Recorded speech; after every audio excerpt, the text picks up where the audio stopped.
1, fight!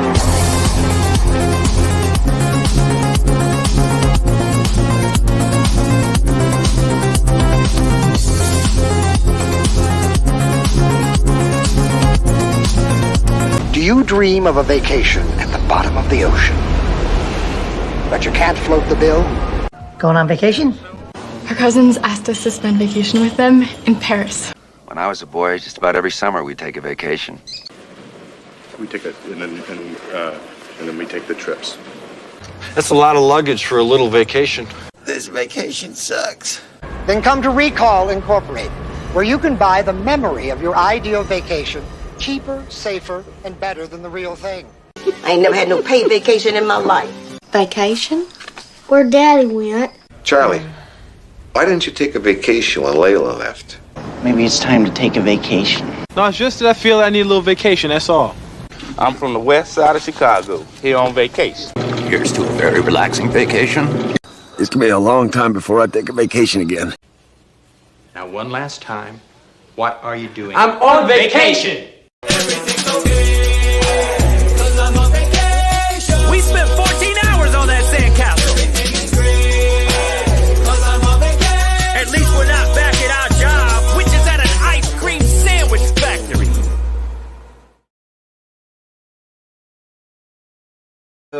The summer vacation here at Tournament Fights. This is Best Vacation Movies, episode 151. And it's that time of year where people start heading out on vacations, whether it's like going on a cruise, going on to a tropical location, going on a road trip, going to going camping, like all that kind of stuff. And we're going to cover movies that follow that same type of thing. So these are just movies where people are on vacation. So you'll see there's some good ones, there's some bad ones, there's a lot of different ones, but it'll be fun to talk about them. So I'm your host, Jordan, the movie hero Anderson, or a vacation hero, if you want to call it that today. And I'll bring in our crew for tonight. We have my co-host, Austin Pez Howell. What's going on, Austin? I was at the beach 2 weeks ago. But usually I'm not this tired if I'm on vacation. So yeah. Usually on vacation I sleep more than 2 or 3 hours a day. So yeah. Usually vacations are for that, just like relaxing. Yeah, I need another one already. Right. And we also have joining us, we have Richie Goodacre. And Richie, when was your last vacation? It's been a while. I've been a while. I got one coming up in October. I'm going to New Zealand for a couple of weeks. So it should be fun. Nice. You get a broadcast with Malcolm right next to him? Maybe, but I'm going to a different part. But I don't know. Maybe I'll get to. I think he's in Wellington, which is a bit out of the way. But you never know. He might be able to tee it up one day. I won't even announce it. I'll just randomly pop into the stream like, oh, what are you doing here? What are you doing in the same window? Like, hey, what are the dogs barking at this time? Oh, it's because Richie's outside. Right. Because I'm here. It's Richie's and Malcolm's dog barking in the same screen. No, right. No, maybe if I have dog barking, I don't know. Yeah. But nice. No. So but I mean, I like the concept of vacation. Some of these vacation movies aren't wonderful, but we'll see what happens. Right. There's one weird mix. To me, there's one clear, that stands above everyone else, but we'll see what happens. But we also have joining us. We got Brian Nussbaum, and I know. Brian, you've been on several vacations recently. Yes, Tell us about one of your vacations. My most recent vacation was on two cruises in Florida. Went to Disney for a few days, and have one coming in August for going to convention mine. Nice. That's awesome. I've never been on a cruise. It's on my bucket list, but I still haven't done it yet. I mean, they're doing Kevin Smith and Jason Mewes cruise. If you ever go on a cruise, make sure the whole month before you work out like an animal, because every cruise you're guaranteed to gain 10 pounds. Yeah, right. Yeah. All the food is included. Food everywhere. Yeah. And I do have a trip to the Bahamas planned for January.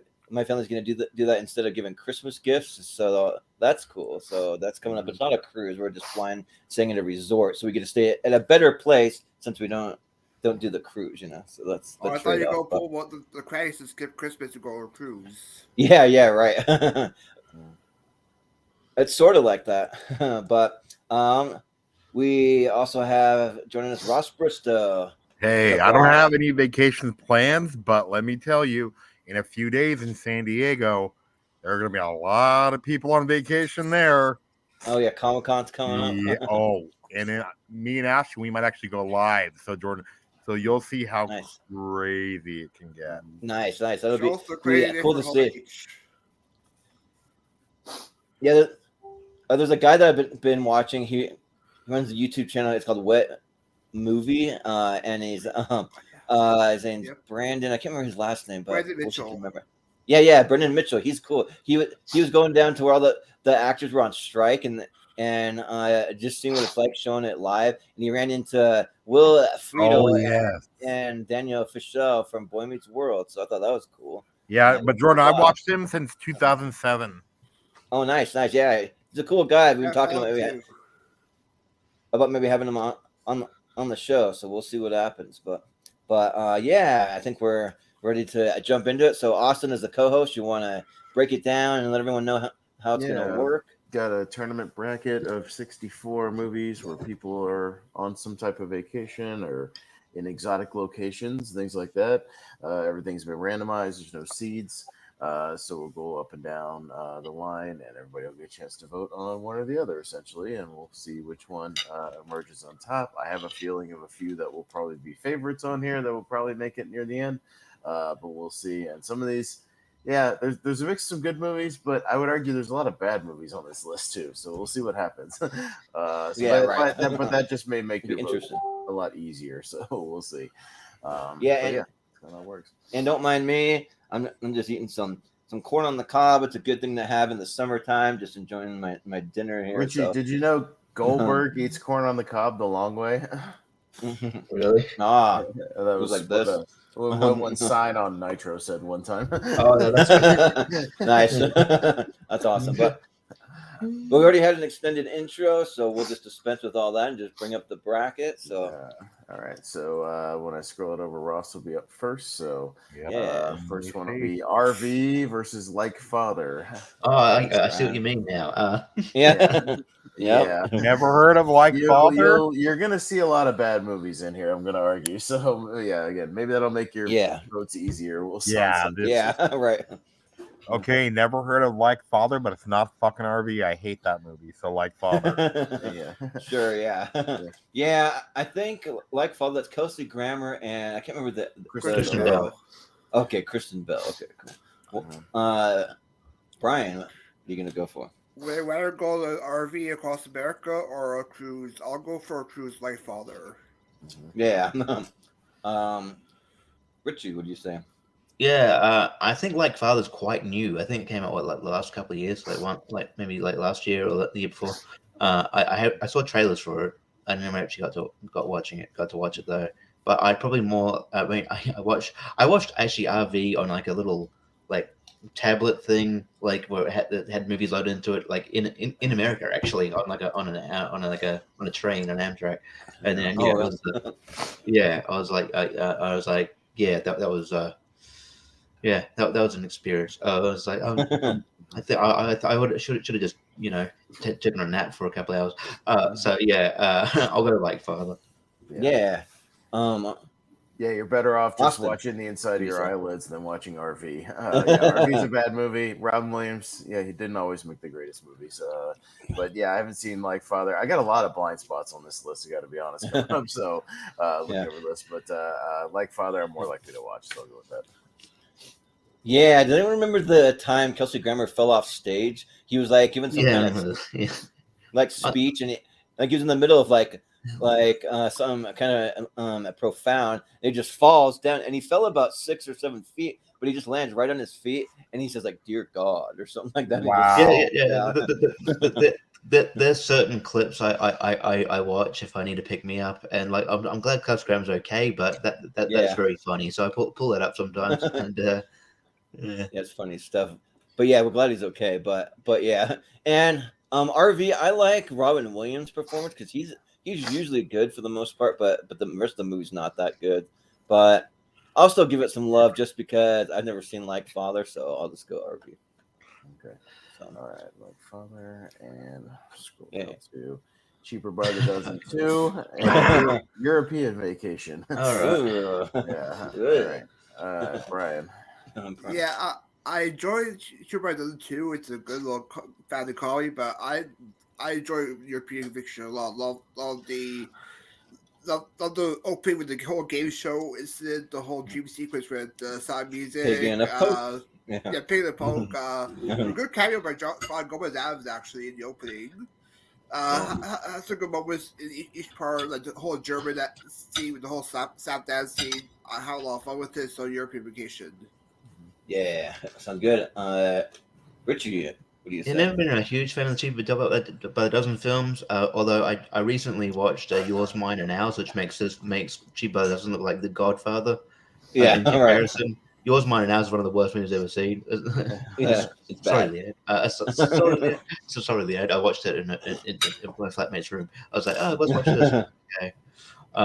It was painful. A European Vacation, certainly not the better one as a sequel. It's like it has its moments, but it's nowhere near as good as the first one. It has its moments. I like the Eric Idle. See, it has a lot of Monty Python references. It even has the flesh wound joke and infused in there. Yeah, and I think the story behind it that they were Chevy Chase and Eric Idle were going to make a National Lampoon's Australian Vacation. It just never came to fruition after this. So, but yeah, but I like European Vacation awesome. enough. Yeah, I like European Vacation enough. It's not great though. But it's I'd watch it over Cheaper by the Dozen too. So I'll go European Vacation. Yeah, I kind of wish they would have done that Crocodile Dundee for the Super Bowl commercial with what's his name? Danny McBride. Yeah, Danny McBride. Yeah, that would have been awesome. But Austin, what do you say? Yeah, the Cheaper by the Dozen movies, I saw them each once, and I never went back to them or whatever. Yeah. I don't remember much about them. European Vacation used to come on cable all the time, and I just remember the TV guide always gave it 1 star. I think it's watchable, but it's certainly not up to the original, which we'll see at some point. But I'll still go European Vacation. Yeah, European Vacation is released in 1985. Why does it look like it was released in 1975? Like it looks like it's like very outdated. I don't know why, but to me at least it does. And I had a weird experience watching it because the movie's only rated PG, and then I watch it with one of my friends with his parents, his very Christian parents, and it has nudity multiple times in the movie because they're in Europe to kind of show that they're just free and open. And one of them's Audrey, the girl that plays Audrey too, just takes off her top, and you're like, whoa. So it's kind of an awkward moment with his parents there, but I mean, it's certainly still better than Cheaper by the Dozen. Yeah, so I'll go European Vacation. They didn't care about nudity so much back then. It's weird how that we've kind of gone backwards since then. No. I remember Audrey taking her top off for the movie. I don't remember doing that.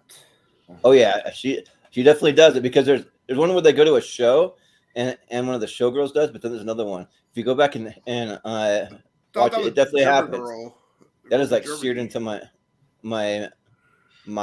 But maybe it is the German girl that it might be one that kind of looks like the actress that plays Audrey. Maybe that could be it. But it's one of those girls that looks like that. But Ross, what do you say? You did. YouTube. Okay, I got a question though. Does Cheaper by the Dozen 2 have William Zabka in it? No. So European Vacation. Yeah. Oh, European Vacation has William Zabka in it? Yep. He plays Audrey's boyfriend, the blonde guy in the beginning. Oh yeah, Jack. Yeah. Interesting. Wow. A bunch of stuff in the 80s, 6 Days, 7 Nights, and What Happens in Vegas. So I when I was making the bracket, there was like, I want to say the next Ashton Kutcher movie might be not far behind, because like they both came up in the wheel, and I was like, oh my god, 2 Ashton Kutcher like vacation movies in a row, like what? I think I know which one you're talking about. Yeah. So, Richie, Yep, I know the other one.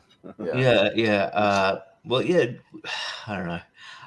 What happens in Vegas is, I don't know. It's those moments, but they're both annoying in this film. It's just like, oh, 2 people that get together by Two people that don't like each other have to hang out the whole movie. Have to hang out, and then they begin to like each other. I'm like, oh my god, I don't. It's exactly like what the other Ashton Kutcher movie is. People bickering the whole time. 6 Days 7 Nights is actually, I don't mind it. It's okay, it's decent. And I think, and R.I.P. NH, and I think it's okay. So I go 6 Days 7 Nights. Yeah, like I think that a topic like this might be the only way we're going to get half these movies ever on tournament fights. Really, but it's but like this tournament's going to be a lot of like, well, I mean, I could tolerate that movie more than the other movies. Yeah, right. So I guess it wins by default. Because what happens in Vegas, I saw once in theaters and never wanted to think about it again. And then 6 Days 7 Nights is not the greatest movie either, but I'd rather watch a Harrison Ford movie. So yeah, you'll get it. Yeah. I've seen what happens in Vegas, and that's why I'm going to vote for 6 Days and 7 Nights. I've never seen it, but the cast seems more intriguing. I mean, some of the side casts is like Tamira Morrison and Danny Trejo and Cliff Curtis and stuff. So that sounds interesting enough. So yeah, I'll go with 6 Days and 7 Nights. Ross, what do you say? Okay, I've seen 6 Days and 7 Nights, but it was with my mom, and then when it first came out, so I remember nothing. But I remember though, what happens in Vegas though is not a good movie, but the Rob Corddry makes it for me.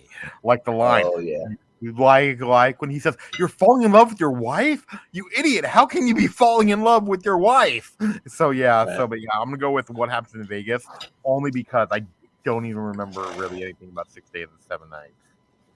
Yeah. Brian, what do you say? I haven't seen 67 Nights. I've seen Up in Vegas. I'll go for Up in Vegas because the Vegas cheese. That's all I'll vote for. Yeah. Well, it'll still be 6 Days, 7 Nights. All right. Next one will be Great Outdoors and Mr. Bean's Holiday. Here we go. A better matchup. Yeah, this one's interesting because I watched The Great Outdoors not that long ago, and as much as I like John Candy and Dan Aykroyd, the movie didn't do a lot for me. I still like those guys, and then I'm a massive Mr. Bean fan, but I don't overly love either of the Bean movies. I like Mr. Bean in like small doses in short films. I guess I'll go Mr. Bean's Holiday, but just by a little bit. Yeah. Yeah. Like I know that like people that like grew up in the 80s are huge fans of The Great Outdoors. I mean, I was born in the 80s, but I was like, when this movie came out, I was like 1 year old or something, or 2, something like that. But the movie's still really, really good though. Like I still like it. I just don't have like the love that some people have. Like if we were to have like the movie guys or like Moose or something, I imagine they'd be like high on this movie. But in Mr. Bean's Holiday, it's all right. I mean, yeah, I like Mr. Bean and in small doses also too. Like I really like it, the TV show that he did, because you get to watch like a little 20-30 minute episode and then that's good, and you can move on to something else if you want to, or you can watch more. It's really up to you. So so I think I'm gonna go with The Great Outdoors still. I think it's a little better. So yeah, Great Outdoors. Ross. I'm gonna go with The Great Outdoors. I love John Candy. I do love Mr. Bean, but the first movie is great. You know, like if they made it a true sequel, it would have been better. You know, with the family there. But yeah, I'm gonna go with The Great Outdoors because of John Candy, and then like Annette Bening's first movie too. I think they said. Yeah.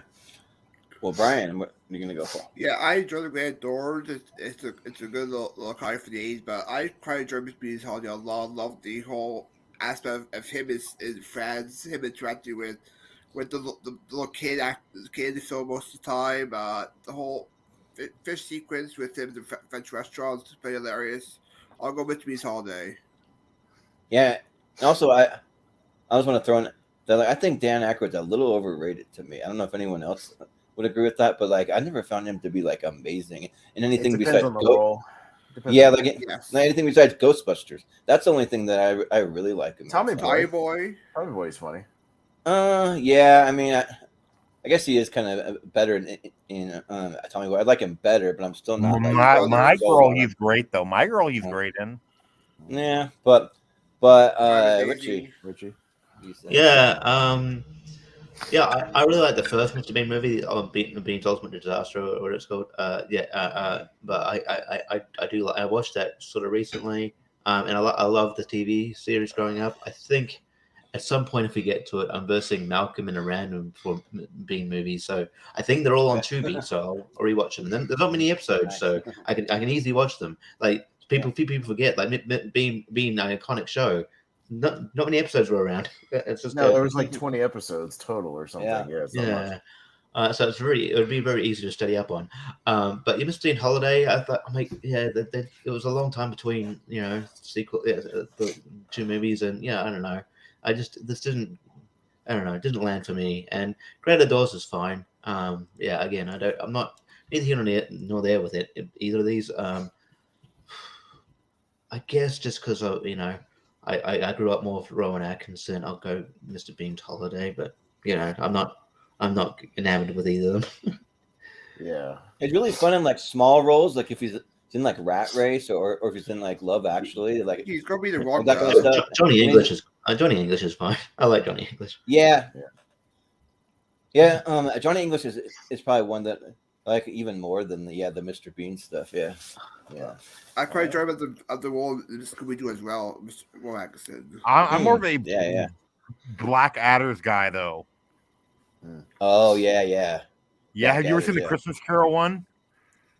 No, I haven't seen very much. Oh my god, it's a story of the Christmas Carol, but it's reversed. He's a nice guy who then gets so then he turns out to be a jerk. That could be me. I reckon that could be me. Yeah. I could track.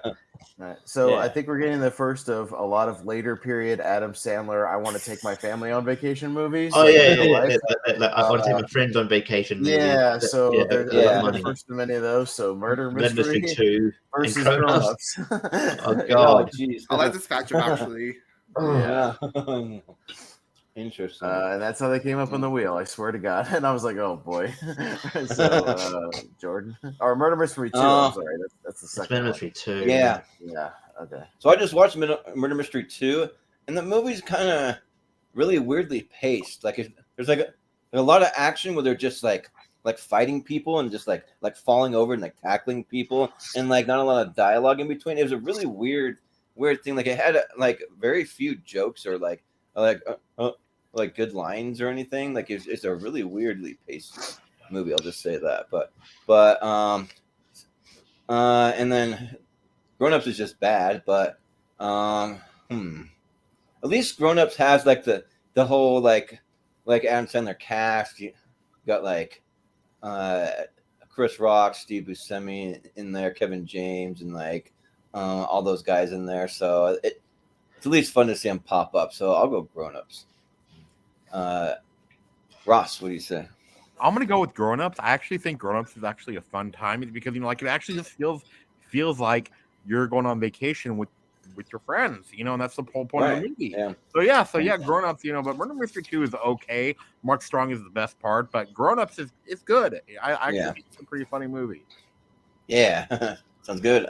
Brian, what do you say? I'm actually going to go as well. This was one of the last good Adam Sandler comedies for me that he did.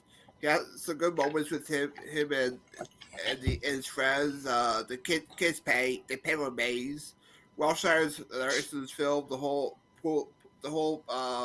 water park area is pretty hilarious. Murder Mystery 2 is my least favorites of the year, so I'll go Grown Ups. Yeah, I kind of like the scene where like they're like daring Steve Buscemi to like go upside down on the zip line or whatever, and he does it on it upside down. It's like not the, I don't know, it's kind of low brow kind of humor, but but like it's kind of amusing, you know. So that's the best I can say about Grown Ups. It's kind of amusing, but Richie, what do you? Another weird fact about these two movies is these two are the only movies that Adam Sandler had a sequel to. Like out of all his filmography. Yeah, it's weird. Thank you.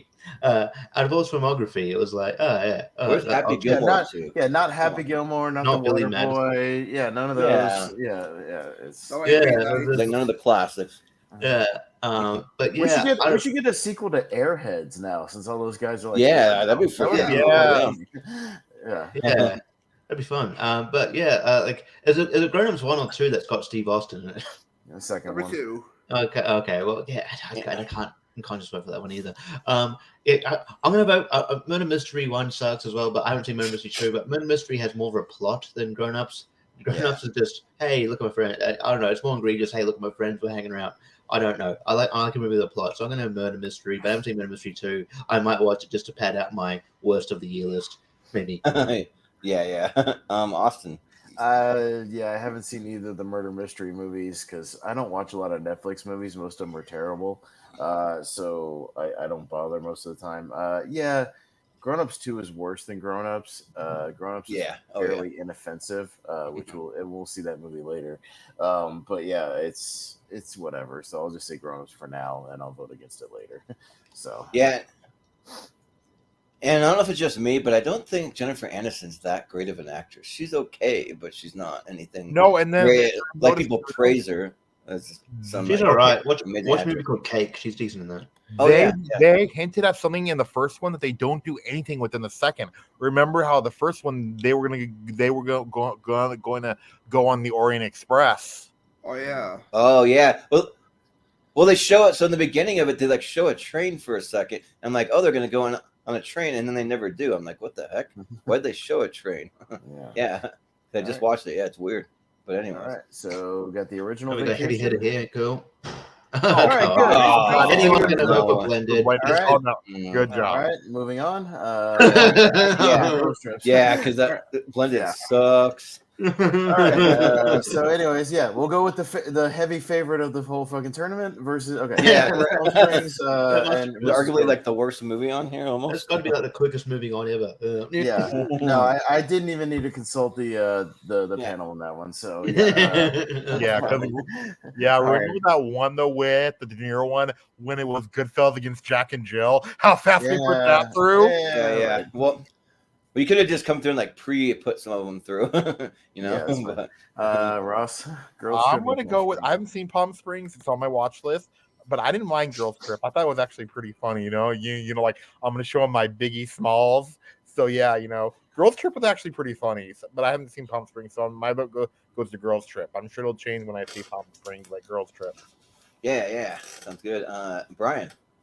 Girls Trip with either Austin or Richie Sure actress Tiffany Haddish. Yes. Palm Springs is good, but I enjoy Girls Trip more. It's spending time with spending time with people who haven't gone around seeing each other for vacation. So Girls Trip. Yeah.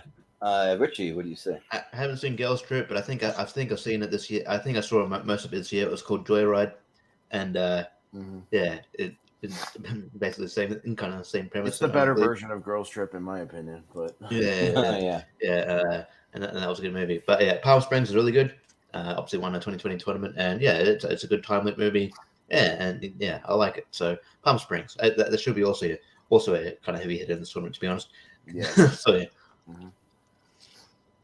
Yeah, Joyride's leaps and bounds better than Girls Trip. Yeah, but Austin. Yeah, Girls Trip. My ex used to watch this movie all the time. It annoys the shit out of me. I don't like that movie. I like Tiffany Haddish, and this is like peak annoying Tiffany Haddish. But yeah, I'll go Palm Springs. And after Jordan votes, I'd play the filmography game every now and then. I want to play the Malcolm D. Lee filmography game really quick. It's very, very up and down. The director of Girls Trip. So, Jordan, you go first, and then I'll do it. Yeah, well, I mean, I actually do like a Girls Trip. I like Tiffany Haddish in it because I thought everyone else was just boring in it, and she was the only one that had like personality. I mean, they had some personality, but like she was just way more than the rest of them, and like was pretty funny, I thought, but I don't love it. But I do love Palm Springs. I think Palm Springs is great. It's a great time loop movie, and yeah, I really wish we could see more of Kristen Milioti. I think she's great, and yeah, like I don't know why they don't put her in more things. Like I think she could really be like kind of a star almost. So yeah, I'll go Palm Springs. Okay, now Malcolm D. Lee. So he starts in 1999 with The Best Man. I think starting that series. So yeah, just not for me. He jumps to Undercover Brother, which I'll defend. I like that movie. Same here. It's hilarious. Yeah, that movie's funny. Then Roll Bounce with Little Bow Wow. That movie. Is that got Nick Cannon as well or something? Yeah, I think so. That's a bad movie. Welcome Home, Roscoe Jenkins. That's that movie is almost unwatchable. That movie sucks. Martin Lawrence and the other people. Yeah, I turned it off after about 15 minutes. I couldn't take it. Soul Men with Bernie Mac and Sam. Oh yeah, I watched that. That's okay. It's got it's not good. Yeah. Scary Movie 5, which is the worst scary movie. Yeah, but it's still passable. Even that one for me. The Best Man Holiday, sort of the sequel to The Best Man. He then does The Best Man after 1999. He then does the third Barbershop movie, Barbershop The Next Cut, which is the worst Barbershop movie. Yeah, it's the worst one. Then Girls Trip, and then his most recent two, Night School, another Tiffany Haddish. That one's bad. And then the new Space Jam movie, which he directed. Which is people defend. It's all right. I mean, yeah, it's. I like the Looney Tunes stuff, but anything to do with humans in that movie, yeah. No. And they made a TV show based on Best Man, apparently. Mm-hmm. Oh wow! All right, Christmas Vacation and Club Dread. Brian. Okay, yeah, Club Dread. I haven't seen it in a while, but I enjoy Christmas Vacation a lot. It's good times, spend time with family, some good comedy with there. I see Cousin Eddie return for that film. And yeah, I enjoy it more than Club Dread, so Christmas Vacation. Yeah, Richie, what do you say? You know, I came into this tournament fully thinking that, that maybe, I'm probably showing my hand here, that fully thinking that probably the main two that are probably going to be in the final are Vacation and Christmas Vacation. But I thought about Club Dread, and Club Dread is good. I defend Club Dread. I think it's a good Burton Lizard film. And certainly, and I wish they would go back to the being good films because I watched Quasi the other day. Not good. But yeah, I find it really fun. But considering I might know where this is going, and I do like Christmas Vacation. It's very funny. But I'll show some off with Club Dread. Yeah, Austin, what do you say? So Jordan and I had an interesting back and forth, but I was arguing that Christmas Vacation, as much as it has vacation in the title, is not a vacation movie. Nobody goes on vacation in that movie. So, and it's because they don't go anywhere. So I get the premise, but I like Club Dread as well, and I want to show some love for it. And Bill Paxton as Coconut Pete is great in that movie. Rest in peace. So I'll also vote for Club Dread. Yeah, well, my argument is that it's not a vacation for the Griswolds. It's a vacation for like all the extended family, the parents, Cousin Eddie, all those people are going on vacation to their house for the holidays, kind of thing. But I mean, and also it has vacation in the title, so just shouldn't include it probably.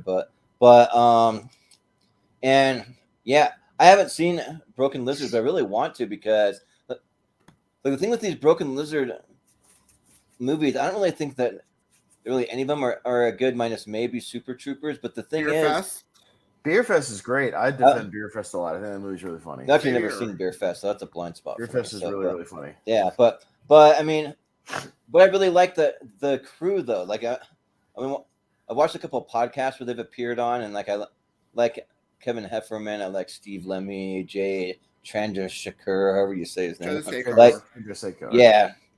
But like all those guys, like I think that they have a lot of charisma and like really good chemistry. They work really well together, and I really like that TV show like Tacoma FD because I used to live just right outside Tacoma, and it's loosely based on it. I think it's filmed somewhere else, but it's a pretty good little show. So, but I just haven't seen Club Dread, and that was my same thing with Quasi. Like, I didn't like that movie, but I just have an affinity for all these guys. So it's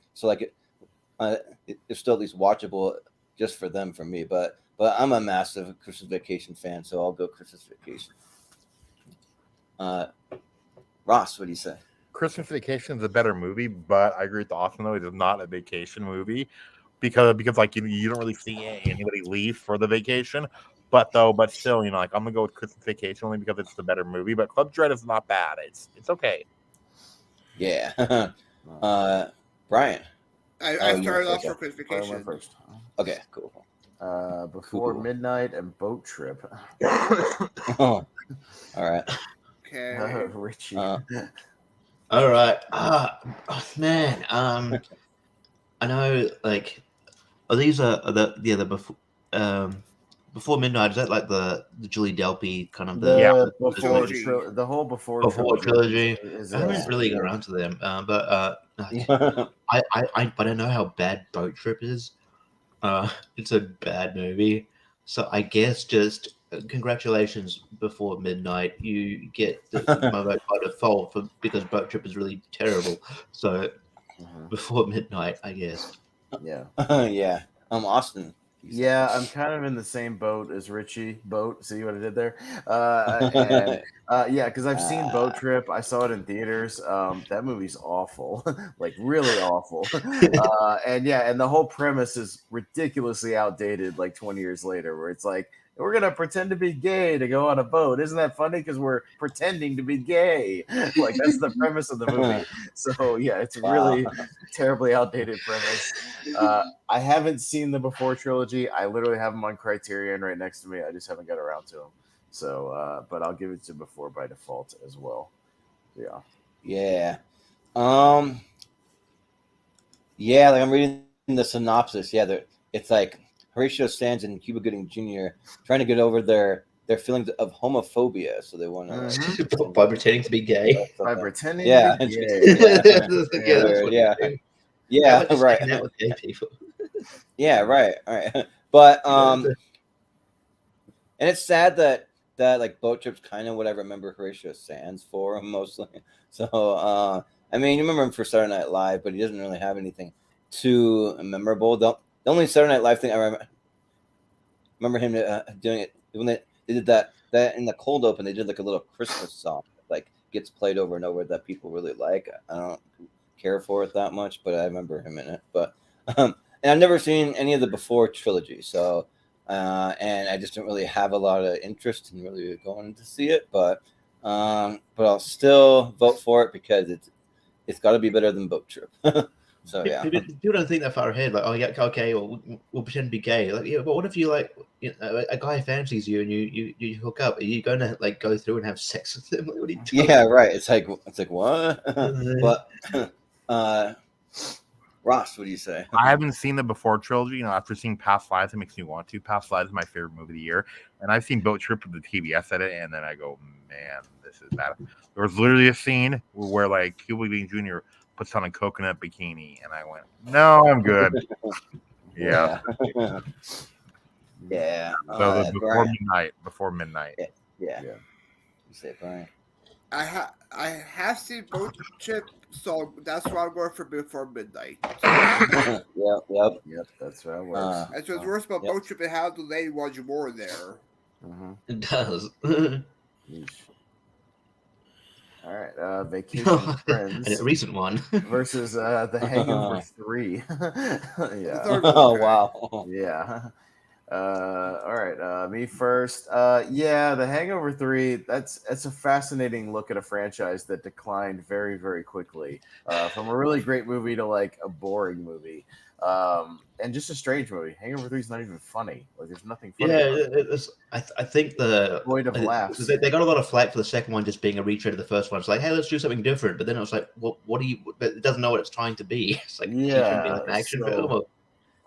Yeah, I don't know. So I haven't seen Vacation Friends. I had never heard of it leading up to this, but John Cena's on the cover and he's good in comedy, so I'll go with that, I guess.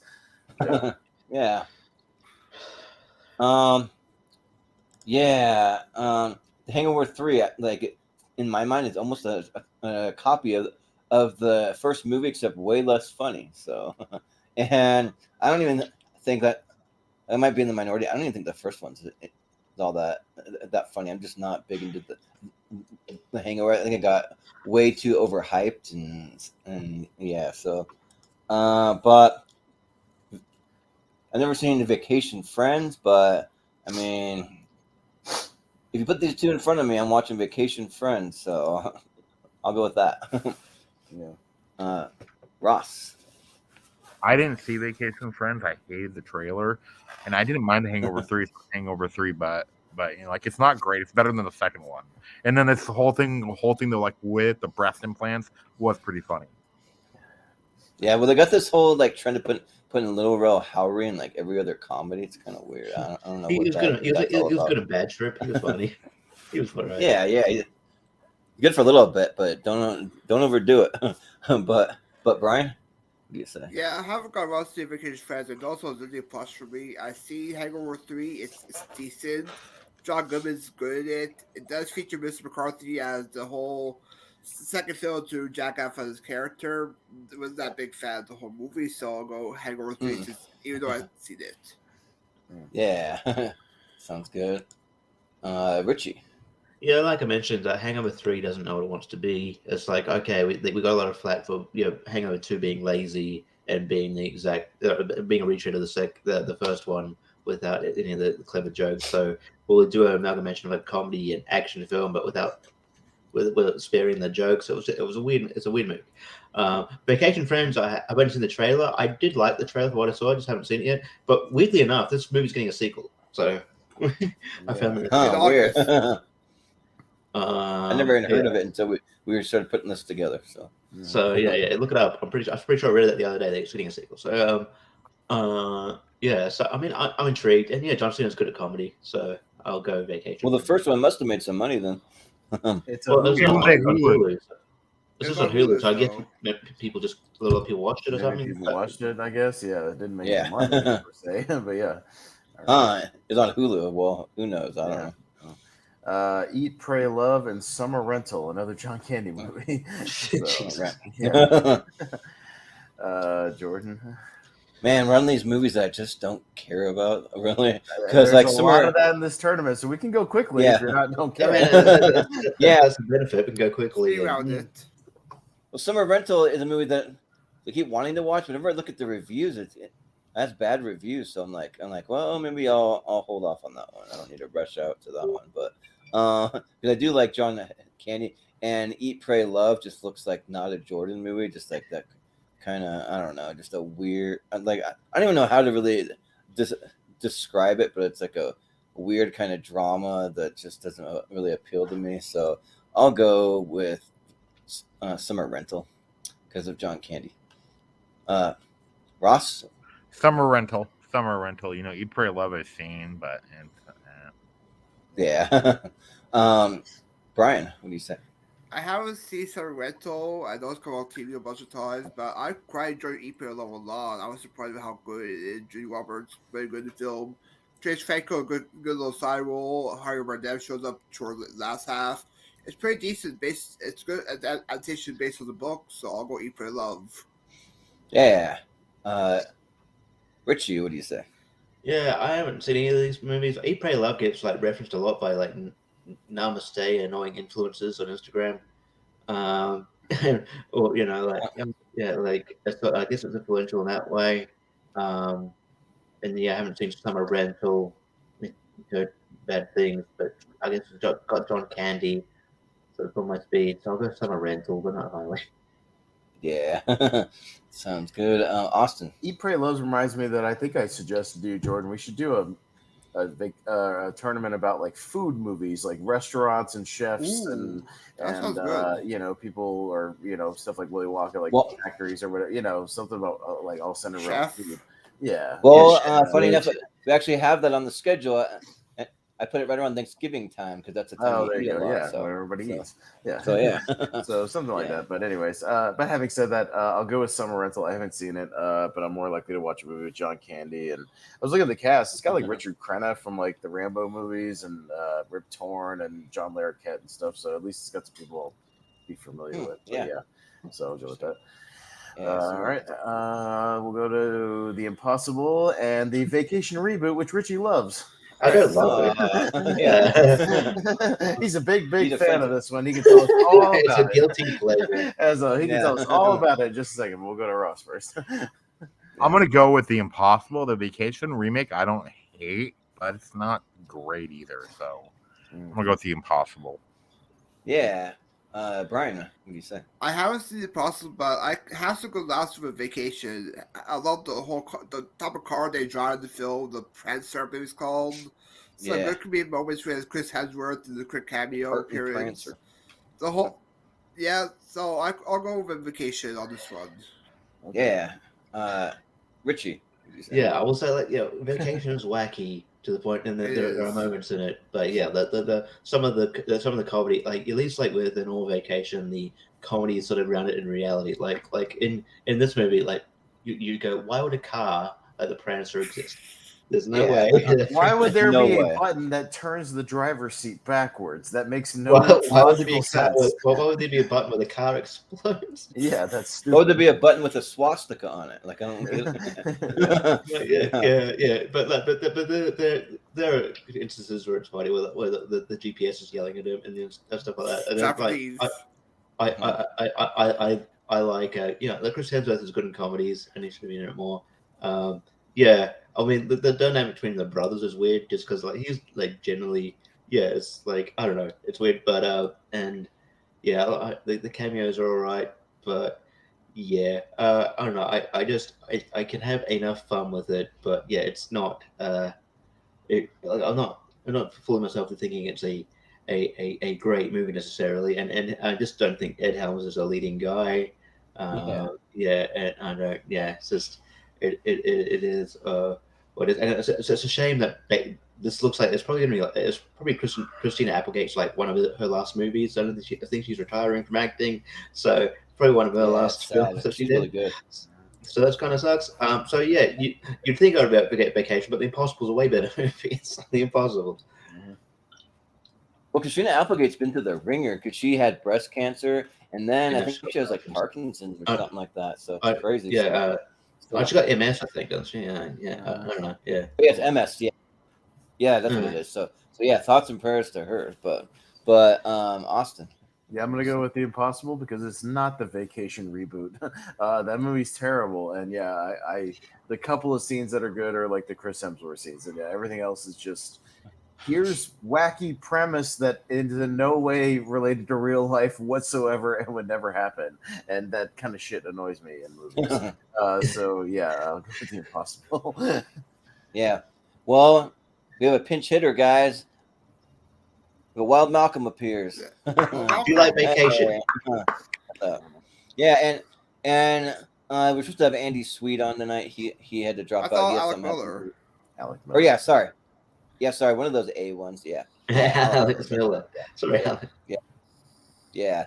One of them that I've been like talking about having on. I think we had him once on like way back in the early days of tournament fights, and then he hasn't been on for like a year and a half, something like that. So yeah, but yeah, it's my turn for this one, and yeah, I went back and I rewatched about half of The Impossible. I didn't get through it all because I hadn't seen it since theaters, and yeah, that movie's really good, and they didn't really waste any time getting right to where the tsunami hits. Like it hits right away, and then you're dealing with all this aftermath. So yeah, and Vacation, it has its moments like Chris Hemsworth and that, but and it has some kind of ridiculous stuff that's amusing at best. It doesn't really make me laugh that hard, but I'll vote for The Impossible. It's really, really good and a standout role for Tom Holland. So they definitely tried to set up a European Vacation like remake as well at the end because they go to Paris. So you'd think they were definitely trying to set up a European Vacation. Yeah, right. Chevy Chase still has one of the funniest lines in the movie though, like when he tells his son, "I'm a people person," And then the guy goes, "Excuse me, sir." And he goes, "Pipe down, will ya?" Yeah. But Malcolm, what do you think of here, The Impossible and the Vacation remake? I don't know why you had to make it go through all this. You could have just put through The Impossible and saved you from the. Well, I got to get my takes because I had to give Richie a chance to vote for his favorite movie. But I didn't vote for it because yeah, there really is nothing amusing or funny about Vacation.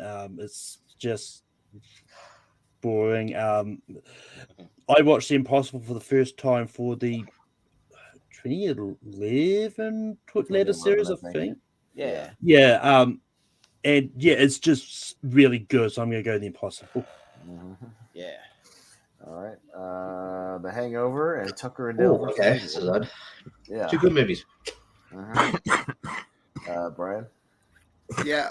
Tucker Dale is a good horror comedy, but I enjoyed The Hangover a lot. A good like mystery to try to find where's Doug. Has some good comedic moments. Ken Jeong's very kind of role, I would say, in this film. So good little comedy bits that here and there. Mike Tyson's great comedic cameo. So Hangover. Yeah. Richie, what do you say here? I like Tucker and Dale vs. Evil, but I probably consider Hangover more.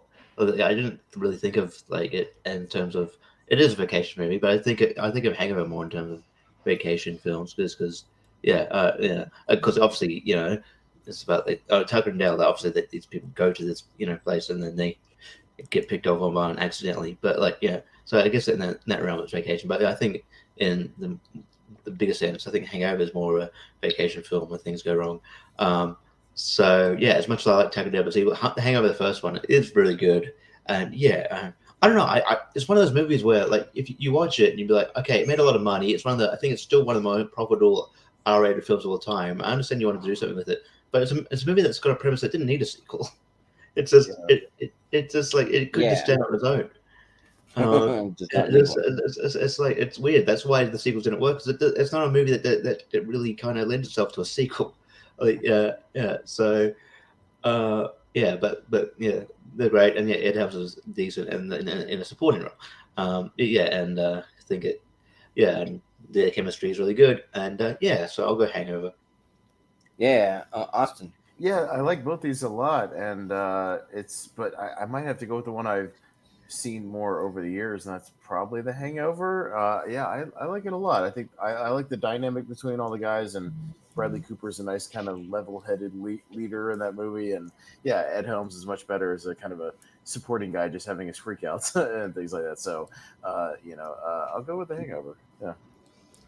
Yeah, so I already mentioned that I'm not a big Hangover guy. I do like Ken Jeong in this movie, so like he's good, and probably like out of these three, Zach Galifianakis has his moments, but I'm just not a huge fan. But I am a big fan of Tucker and Dale versus Evil, and when you watch it, like you don't really think that of it as a vacation movie. At least I don't. But then there's a lot of moments where like they're like talking about how they're on vacation because like Alan Tudyk's like, I never thought I'd be standing here in my very own vacation home or something, but they think they're on vacation even though it's kind of like a dump where they're at. But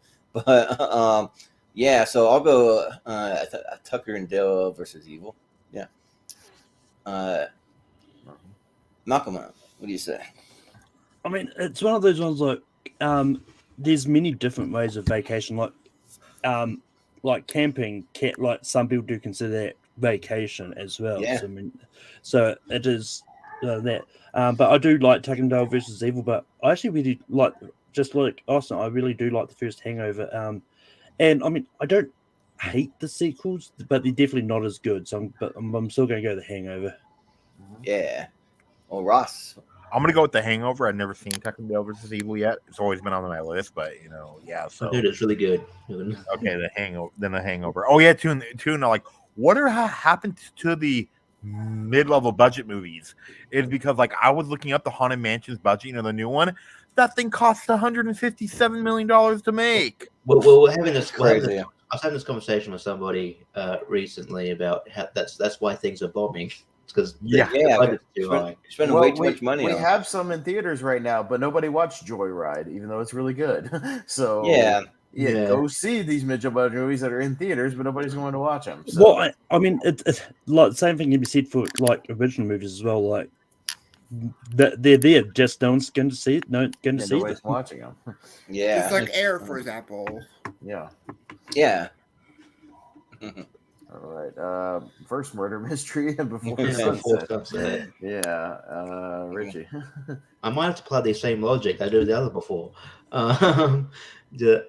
Because I mean, look, I actually don't mind the premise of murder, the murder mystery movies as much as I like, the other premises of the other thing. At least, like, like I'm a sucker for, like, murder mystery films. I did, I mean, I don't particularly like the the Agatha Christie Murder on the Orient Express films, but I'll watch all of them just because hoping they get better. Just because I like the whodunit kind of things, and so I like, and I think that Jennifer Aniston and Adam Sandler's chemistry is there. The main three movies at this point. But yeah, and I need to get around to the Before series. I've heard it has great acclaim. Especially from like people like Peggy Gabbins. But yeah, it's probably. Yeah, I mean, honestly, probably the better movie is Before. That being said, I still didn't think Murder Mystery was that great. It still has some of the lazy Adam Sandler comedy, and I think he's still capable of a lot more. And I prefer Adam Sandler in dramas these days. So I'll go Before Sunset. Yeah, Austin. Haven't seen either one. More likely to watch Before Sunset because I own it. So that's all my only logic I can go on. Yeah. I've seen Murder Mystery and it's not that good. Like I don't know. I'm kind of over Jennifer Aniston. I'm still a big Adam Sandler fan. Like I just watch it for him, but it's just because Adam Sandler. I think he's still a really good actor. He's in these like really shitty movies that he keeps making. So and Before Sunset, I've never seen any of them, but. I'll vote for him. I don't know even how likely I am to watch him, but I'll vote Before Sunset. Yeah. Malcolm, what are you going to go for? Yeah, I don't think you're going to like the Before movies, to be honest. Probably not. But, I mean, I said this in the comment of when Jordan was watching the second Murder Mystery. Was like, I like the first one. Like, even though it's not a good comedy, I think it as just a plain murder mystery, I think it works a lot more. Yeah. The second one was just not good. But that being said, Before Sunset is the better movie. It's really good. Like I watched it for the first time. I watched all three for the first time this year. And yeah, I don't know if you've got the other two in here, but we had Before Midnight before. It's true. Yeah. So I'm getting Before Sunset. Yeah, so you get the whole trilogy through possibly. Ross, what do you say? Before Sunset, even though like I agree with Malcolm, and then I was talking with Wolf about Murder Mystery, and I asked like what did he think about it, and what actually he said as a comedy it's god awful, but it's actually a pretty compelling mystery, So yeah, but I'm gonna go with Before Sunset. Yeah, Brian, what do you got? Yeah. I have not seen the Before trilogy either, but I quite enjoy Murder Mystery. It's a good little, it's not with a lot of good laughs in there, but as overall, it's a good Sandler movie. So I'll go with Murder Mystery. Yeah. Before Sunset and Spider-Man: Far From Home and Weekend at Bernie's. All right. Interesting matchup, but. Okay, I'm up first. I've made no secret that I'm not a fan of the Tom Holland Spider-Man movies, and Far From Home is especially one I kind of hate the most. I don't like that movie at all. I kind of think that movie's miserable. So oddly enough, I'm way more likely to go back and watch Weekend at Bernie's than Spider-Man. So Weekend at Bernie's. Yeah, I don't know whatever happened to any of the cast at Weekend at Bernie's. They kind of like were like 2 and done. They did a sequel, but that's it. So, and yeah, I'm a Spider-Man guy. I do like Far From Home, but I think it's my least favorite of the Tom Holland franchise, but I still think that it's good. I think Jake Gyllenhaal is good in it, and I think that it has its moments for sure. But just as a side note, have you guys ever had one of those days where you accidentally drank way too much caffeine? I think I'm having one of those days because I forgot I drank 2 Mountain Dews this morning, and then I had some of those like little packets of like sugar-free stuff that I put in my water. Forgot those had caffeine, and then usually during the show I drink an energy drink, and I just started doing it without thinking. I'm like, yeah, time to switch to water. That's a lot of caffeine. Do you need to sit on the toilet, Jordan? Well, but Jordan, that's nothing compared to my friend though, because like my friend was having a cup of coffee, right? He opens up those 5-hour energy drinks and pours one of those inside his coffee. Yeah, that's a lot. By the way, Andrew McCarthy, the first star of Weekend at Bernie's, just became a TV director. Okay. Oh, weird. He directed a whole bunch of episodes of The Blacklist, and Orange is the New Black, and Good Girls. Like, he's just been directing TV shows. And he was part of the main cast of season 6 of The Resident as well. Okay. But yeah, I was gonna say that I'm having the feeling that feels like bugs are crawling into your skin. So it's probably time to slow down a little on the caffeine. But I'm voting for Spider-Man: Far From Home. Malcolm. Yeah, I mean, I haven't got around to seeing Weekend at Bernie's yet. When I went to hire a bunch of movies from the library yesterday, I was about to pick it up because I saw it there. It was like, no, I've got nothing I need to watch it for at this point. So I was like, I left it. So yeah, I mean, I do like the Tom Holland Spider-Man movies. I think they're good. Far From Home is my least favorite, but I'm still going to vote for the movie I've seen, Spider-Man: Far From Home. Yeah. Ross, what do you say? Spider-Man: Far From Home. Weekend at Bernie's is fun, and Malcolm, I do not see you liking Weekend at Bernie's, but yeah, Far From Home is fun. You know, Far From Home is good, but it's the weakest of the three. But I still like it. Yeah. Malcolm, you'll probably be like Elaine from Seinfeld when she has to watch. She's like, when is this stupid weekend ever going to end? Like, and she's like losing her mind over it. But it's weird. The same director who directed Weekend at Bernie's did First Blood. That's weird. Anyway, weird. Very strange. Yeah, gotcha. That's a really weird. It's weird. Yeah. Anyways, Weekend in Burma. Well, yeah. Well, I guess he just wanted to have some diversity in his career. I don't know, but Brian. Yeah, I haven't seen Weekend at Bernie's either, but I have to agree with Spider-Man. The Far From Home is enjoyable, not the weakest of the trilogy, but I still have fun with it. So Spider-Man: Far From Home. Yeah, and Richie. I know other people have said this, but like it's not until when I hear like Malcolm talk about it, and I'm like, oh yeah, you can still hire movies out from the library. And I forget. Yeah, right. You forget. Yeah. But yeah, I probably should do that sometime. But yeah, I don't know. I like Far From Home 5. It's good. But yeah, it's, like you said, it's for the week of the 3. And then maybe it's just how they're talking. But yeah, I know Weekend at Bernie's is kind of a punchline just because it's a silly premise and it also got a sequel. And that shouldn't get a sequel. But I think it's kind of falls into the so bad it's good category. So I'm going to go Weekend at Bernie's. Yeah, one cool thing to get from the library is go check out comic books, because if you don't want to buy comic books on a weekly basis, just get them from the library. Yeah. Do it all the This time. episode tournament fight is brought to you by your local library. Yeah, right. Yeah, exactly. City Slickers and No Escape with the Owen Wilson movie. Kind of a better matchup. Jordan. Yeah, this one's actually the matchup of two movies that I like, because I think City Slickers is good. Like, I think Billy Crystal and what's his face from Daniel Stern. Daniel Stern. Yeah, they're pretty fun in the movie, but I actually really liked No Escape. Like, it was a cool little movie where it's like Owen Wilson taking his family, I think, to Thailand or like some kind of country down in like Southeast Asia, and then all of a sudden like a war breaks out. Basically, like there's like some civil unrest and people are coming after him, trying to kill him, and then they have to flee for their lives. And it's a pretty good little thriller. They're just running and like trying to escape, and halfway through they meet Pierce Brosnan, and like he kind of helps them out. So it's kind of interesting. But But yeah, so I think I'll go No Escape on this one. Actually, I quite like it. So, Malcolm, what do you say? Yeah.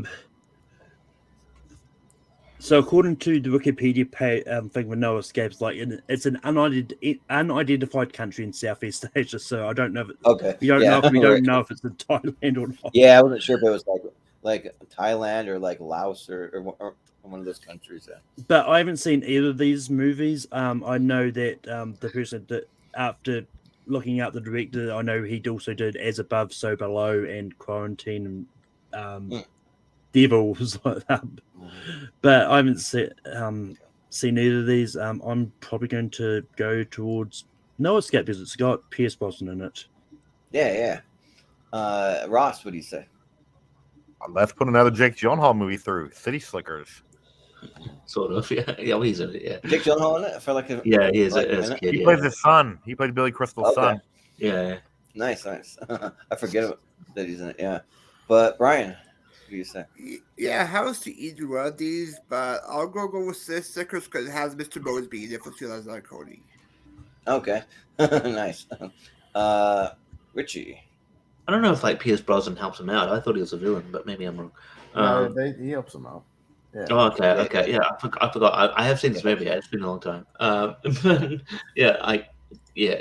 it was good. It was decent, but just sort of forgettable, I guess. But City Slickers is more on my speed. That's a really good movie. Test movie.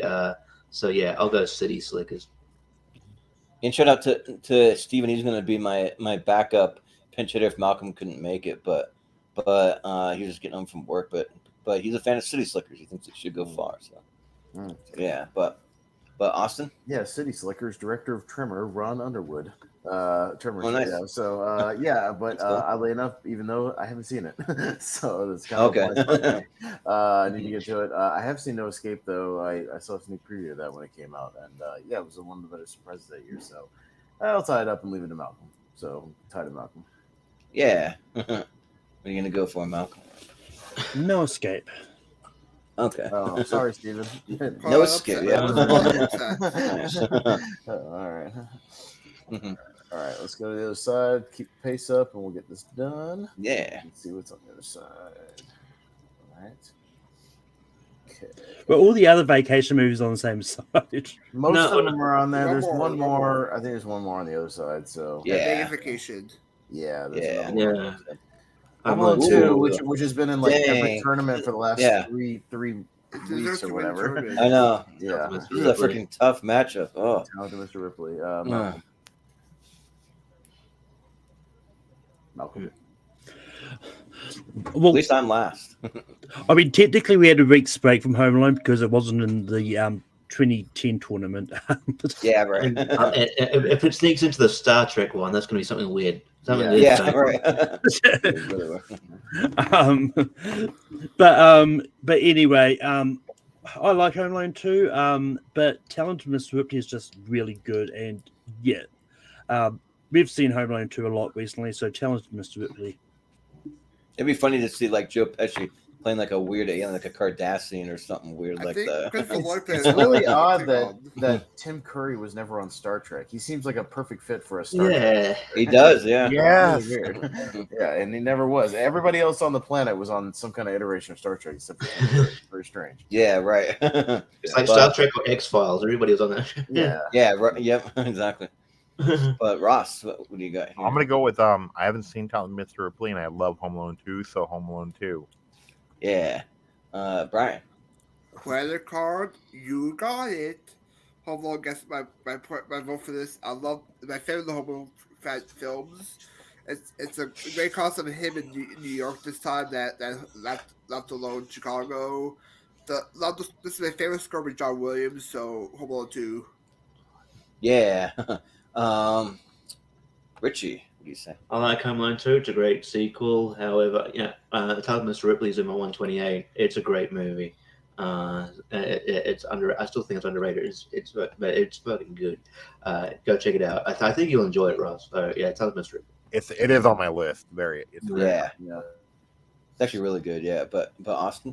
Yeah, I'm gonna go with the Talented Mr. Ripley as well. Home Alone 2 is fun, but yeah, we've seen it in every tournament over the last month. So I'm gonna leave it there. Jordan. Well, the fact that I've seen it Home Alone 2 so many times, I was doing Lights Out trivia, and like he'll just have just random questions that like aren't even movie related. So there's some kind of question about like one of the presidents, and then that are related somehow to like a vacuum cleaner. So like I always remember where he's like, the late Hoover stayed here, and he's like, oh, you mean the vacuum guy? No, the president. So yeah, I'm gonna go Home Alone 2. So yeah, but I think right. Ross. Home Alone 2. Yeah. Thank you, Ross. Yeah. I don't mind this. Hey, Austin, do you know what won the state tournament though? Was The Last Crusade. Yeah, I know. I saw that. I have it. Yeah. Yeah. Sisterhood of the Traveling Adam Sandler Pants. did first. Adam Sandler. He's always on vacation. Yeah, he's always on. I told you there was. Look. If you had the opportunity to go on vacation with Jennifer Aniston, you would. Yeah. Right. You would. Is this the last Adam Sandler film in the tournament, or is it? No, I'm sure there's probably a few no, more. there's one more at least. There might be another one. It's got to be at least like 50 first dates, or like, I can't remember what other vacation. Yeah. Ross. Okay, I'm gonna go with Sister of the Traveling Pants. My old roommate was actually watching, and I go, I'm not gonna watch this, and then that, but but then I actually end up sitting down, and it's actually not terrible. It's better than I thought it would be. So Sister of the Traveling Pants. Yeah. Brian, what do you say? Yeah, I haven't seen Sister Travel Pants in a long time, but I do have some good chuckles with Just Go With It. It's like my second last good Sandler comedy before he went downhill. So Just Go With It gets my vote. Yeah. Richie. Yeah, Sister of the Traveling Pants is not really my thing. Just Go With It has its moment in a mix, some bad comedy, but it's all right. And I thought one of the guys who plays Adam Sandler's daughters is all right. Bailey, somebody. I think they tried to make her into a thing. Bailey Madison. Madison. Yeah, they tried to make her into a thing for a couple of years there. But yeah, so look, none of it's not with any degree of enthusiasm, but I'll just go with it. It's okay. I'll just go with it. Just go with it. Yeah. Austin. Yeah, I haven't seen Just Go With It. I've actually seen Sister of the Traveling Pants. I saw when it came out. I was only fascinated because I was like, that's one of the dumbest titles for a movie I've ever heard. Ever. That is. Yeah, I think that's a really stupid title for a movie. I know it's like based on a book or something, but I still think it's a really stupid title. But regardless of that, I'd probably rather watch it than another shitty Adam Sandler movie from the 2010s. So yeah, I'll go with the Pants movie. Sure. Yeah. I've never seen the Sisterhood of the Traveling Pants. I always get it mixed up with like the Sisterhood of the Ya, like whatever that other one. That's another. Yeah, they all just blend together. Like just like whatever. So, I just don't care about these movies. They remind me of like if like Gilmore Girls was a movie and had a little more like meat to it, maybe like than what the show has, and I hated that show. And I understand a lot of people like Gilmore Girls. It just annoyed the hell out of me. but Just Go With It. Like I thought that it was decent. I definitely like it more than Murder Mystery and Grown Ups. So, but not more than most of his other movies. So I'll go with Just Go With It. I'll just go with it. Malcolm. Yeah, I don't hate Just Go With It.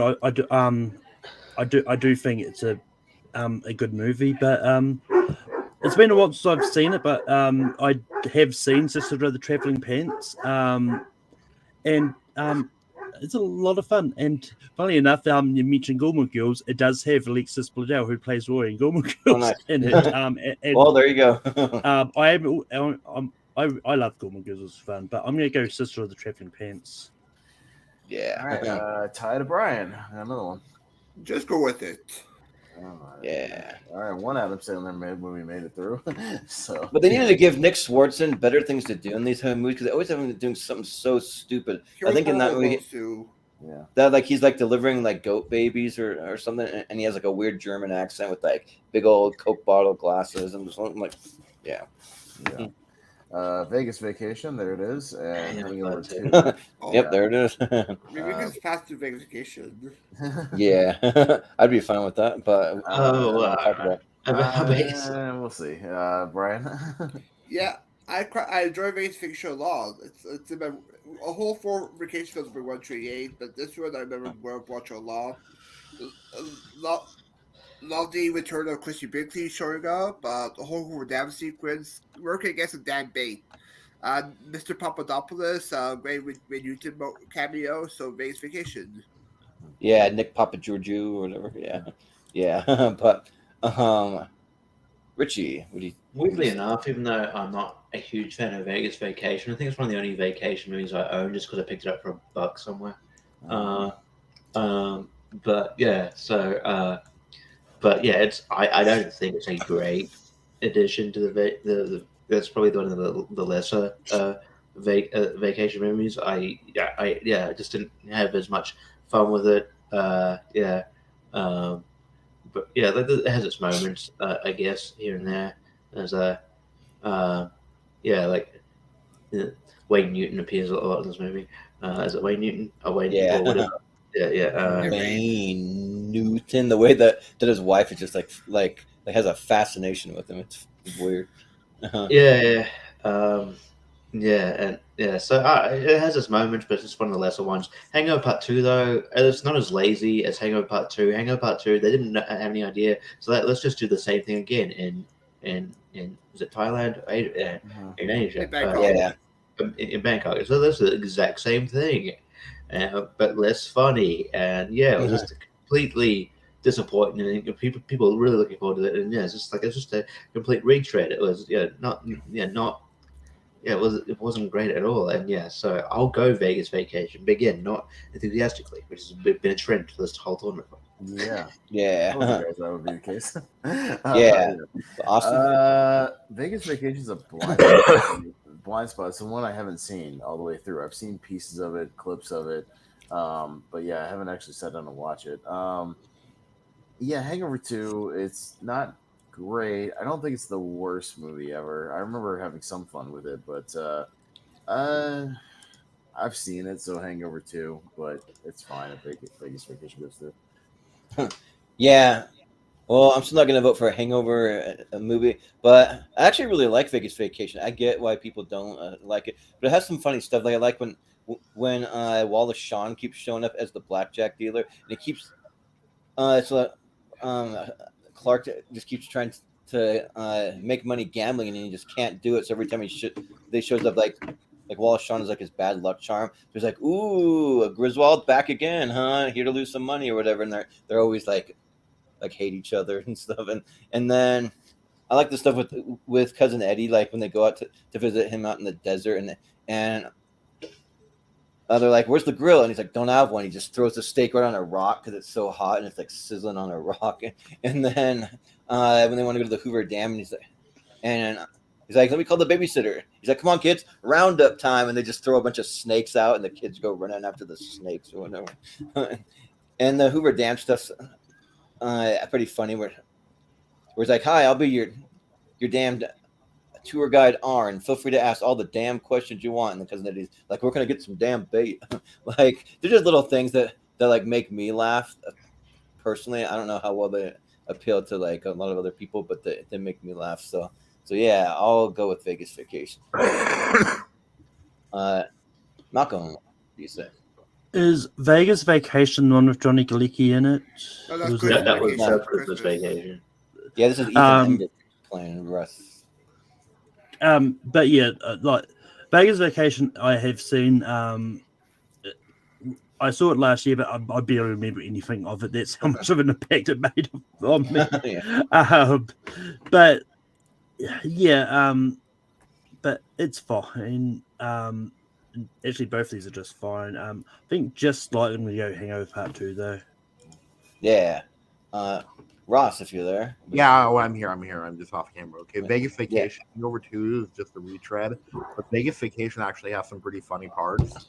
So yeah, Vegas Vacation. Yeah. Have you guys noticed that in like every single vacation movie, how the kids always change in ages and actors? Yeah. Yeah, there's different ages, different actors. Yeah, it's weird. Vicky Cristina Barcelona and Couples Retreat. Okay.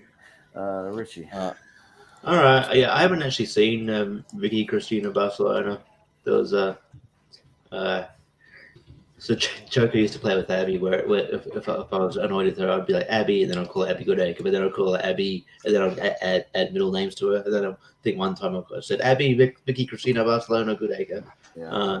But that's the only reference I've had. But yeah, I haven't actually seen this movie. Barcelona. Now they pronounce it. Yeah, Barcelona. Yeah. Which is funny because Couples Retreat has that joke in it. Yeah, right. It does. Couples Retreat. I mean, I know I get why people don't like it. I don't dislike it as much as other people do. I think there's fun to be had here. And, you know, decent cameos here. Don't even know what happened to Phase on Love. They tried to make a thing. Yeah, right. But yeah, and then like these cameos here, I like when they go into that hut, and then like Peter Serafinowicz is playing Guitar Hero. That's pretty funny. Yeah. I don't know. I had enough fun here.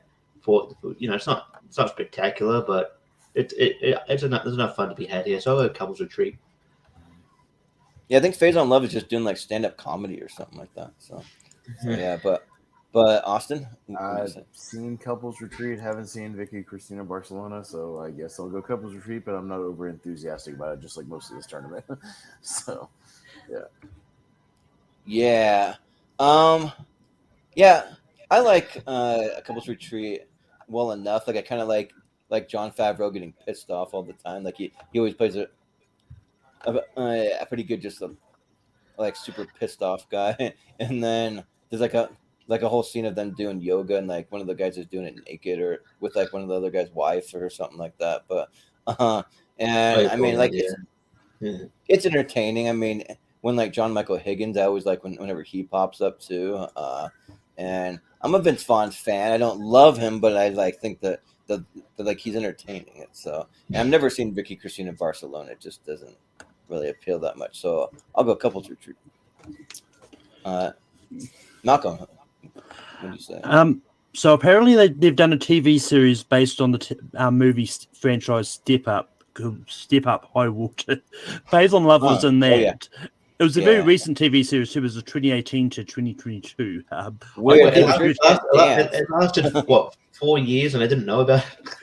Yeah, there's too many fucking TV shows. Okay, there's like TV shows you never heard of, and you're like, oh, it ran for 3 seasons. Yeah, let's make TV show about every movie.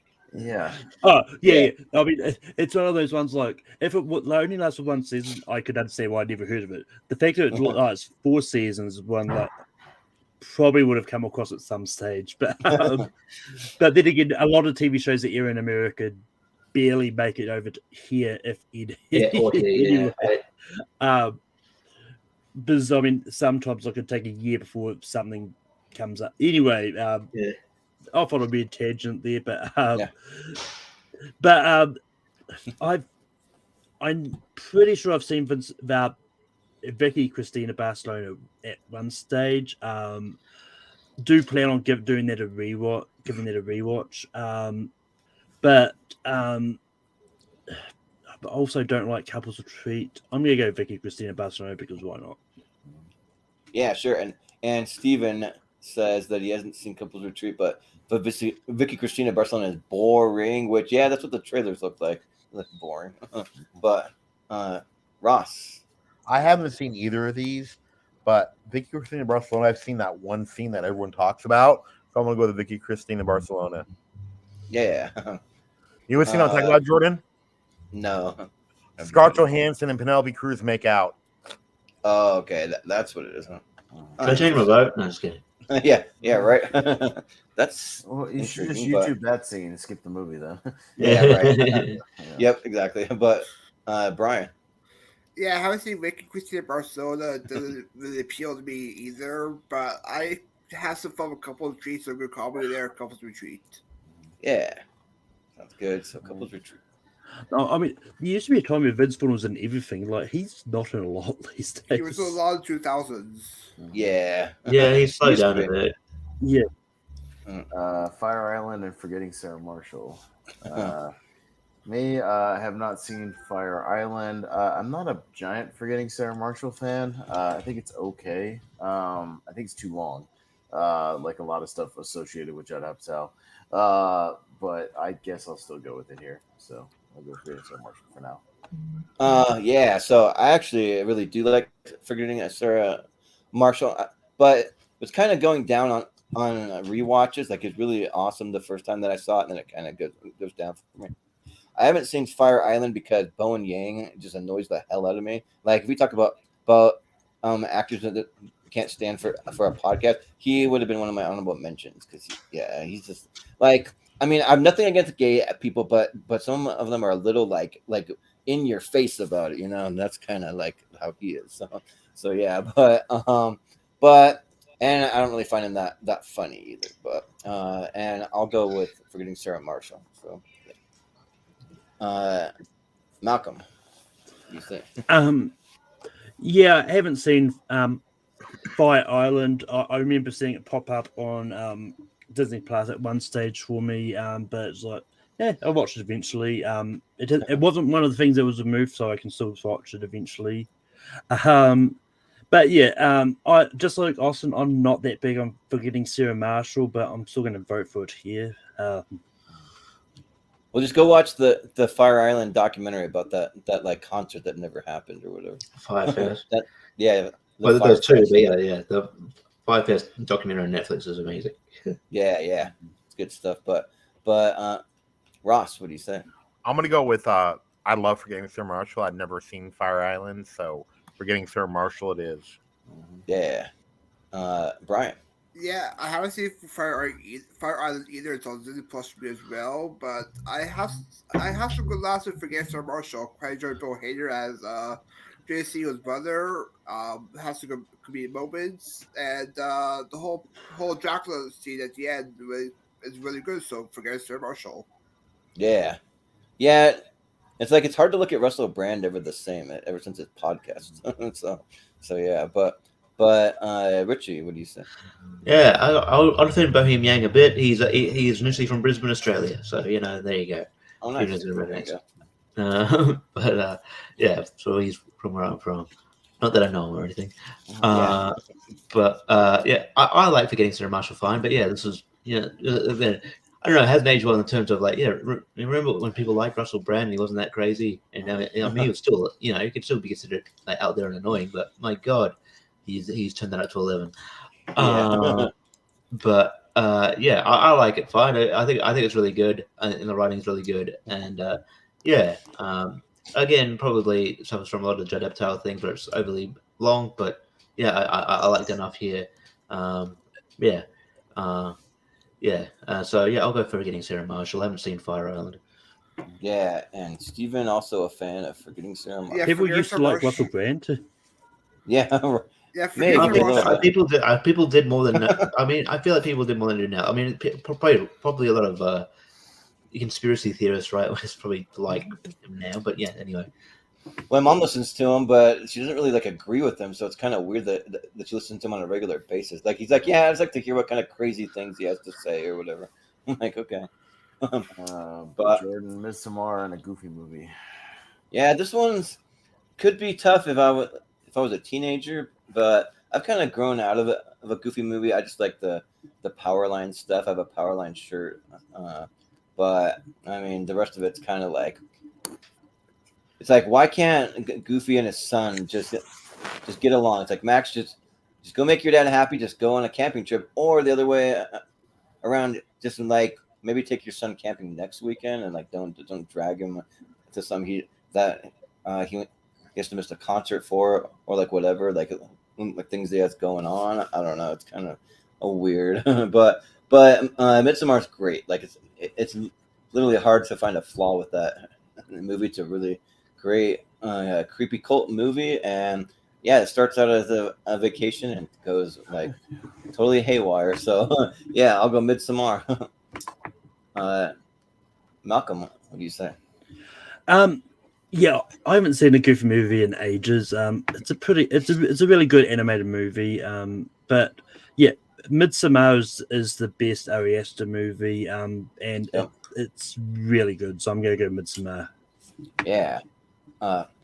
Ross, I'm gonna go with a Goofy movie. I haven't seen Midsommar, but like my cousin's kids, they just saw a Goofy movie for the first time, on the beach. So yeah, nice. Free screening. So yeah, Goofy movie. They saw on a vacation of sorts. That's cool. But Brian, what do you say? I'm also going to go to Goofy movie as well. I had a lot of fun with it. It was just probably a movie based on the series Goof Troop. Then decided to make it to a full-length movie. Some great voice cast in the film with Bill Farmer, Jason Marsden. You get Jim Cummings in there. Some great moments on the road with Lester's Pasta Party, the whole Bigfoot sequence, and really good songs in there as well. So Goofy movie. Yeah. Richie, what do you say? Malcolm's Dogs would be like, just so clear, just because it's a dog doesn't mean I'm going to go for a Goofy movie. I vote for Midsommar. Yeah, right. No, I can tell you who's having more fun on vacation in these movies.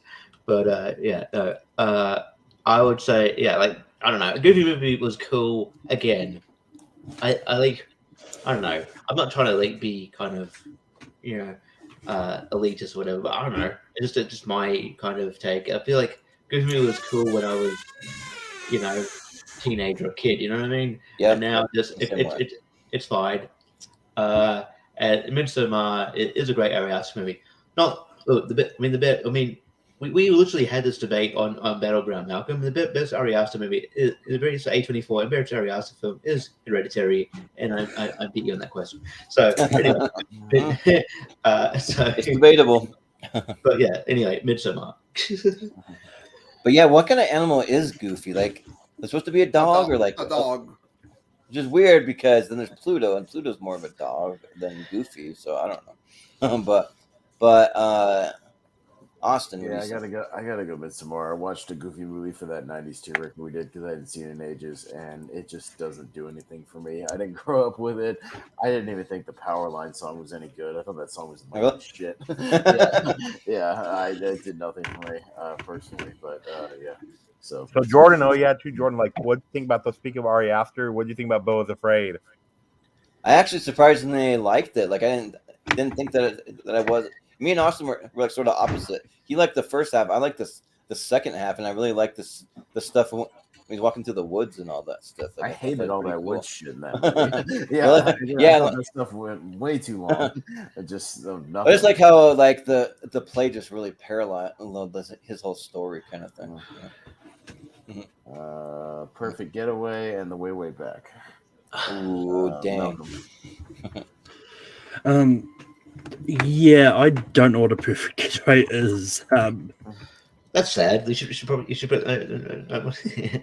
don't know. Yeah, you should get a perfect getaway. Yeah, but look into it. Go on holiday, man. It's got Timothy Oliphant. It's got Steve. It's got one of the Hemsworth brothers in it. Yeah. It's got I can't remember the female that's in it. Yeah, no, I just looked it up. It does have one of the Hemsworth brothers in it. It's Chris Hemsworth in it. Oh yeah. Chris. But the most important of the Hemsworth brothers, in my opinion. Yeah, all right. But yeah, I mean, I haven't seen it. It sounds intriguing, but The Way Back is just really good, so I'm going to go The Way Back. Yeah, Ross. I'm gonna go with I'm gonna go with The Way Back. It sounds more interesting to me. So yeah, The Way Back. Yeah, Brian. What do you think? Yeah, I haven't seen Perfect Game either, so I'll go with The Way Back. Yeah. Richie, what do you say? I'm probably one of the unlucky few that's seen A Perfect Getaway. Probably one of the few people on this panel seen Perfect. I saw it in theaters. It's a bad movie, man. It sucks. I don't. You can never really do this, but like, if there was a way to do it, if you knew, if you had in-depth knowledge of this, I feel like Mila Jovovich has like the worst agent in Hollywood. I don't know. She's just constantly in shit movies. Like throughout her entire career. But yeah, and then like yeah, so I don't know. I feel like I forgot one of the Hemsworth brothers. I'm trying to like erase this from my memory, but it's a bad movie, badly acted. Yeah, it's not good. Way Back is a lot better. It's a great film. So go Way Back. Yeah. Austin. Yeah, it's weird. A Perfect Getaway is directed by David Twohy, who's mostly known for just directing all the Riddick movies. So, and it's like one of the few movies he did that wasn't a Riddick movie. So yeah, I guess he's probably going to go back to that soon with Vin Diesel. So we'll see. But yeah, the Way Back's great, and Steve Carell plays a fantastic passive aggressive asshole in it. So yeah. Yeah. I mean, I'll defend A Perfect Getaway. I don't love it or anything, but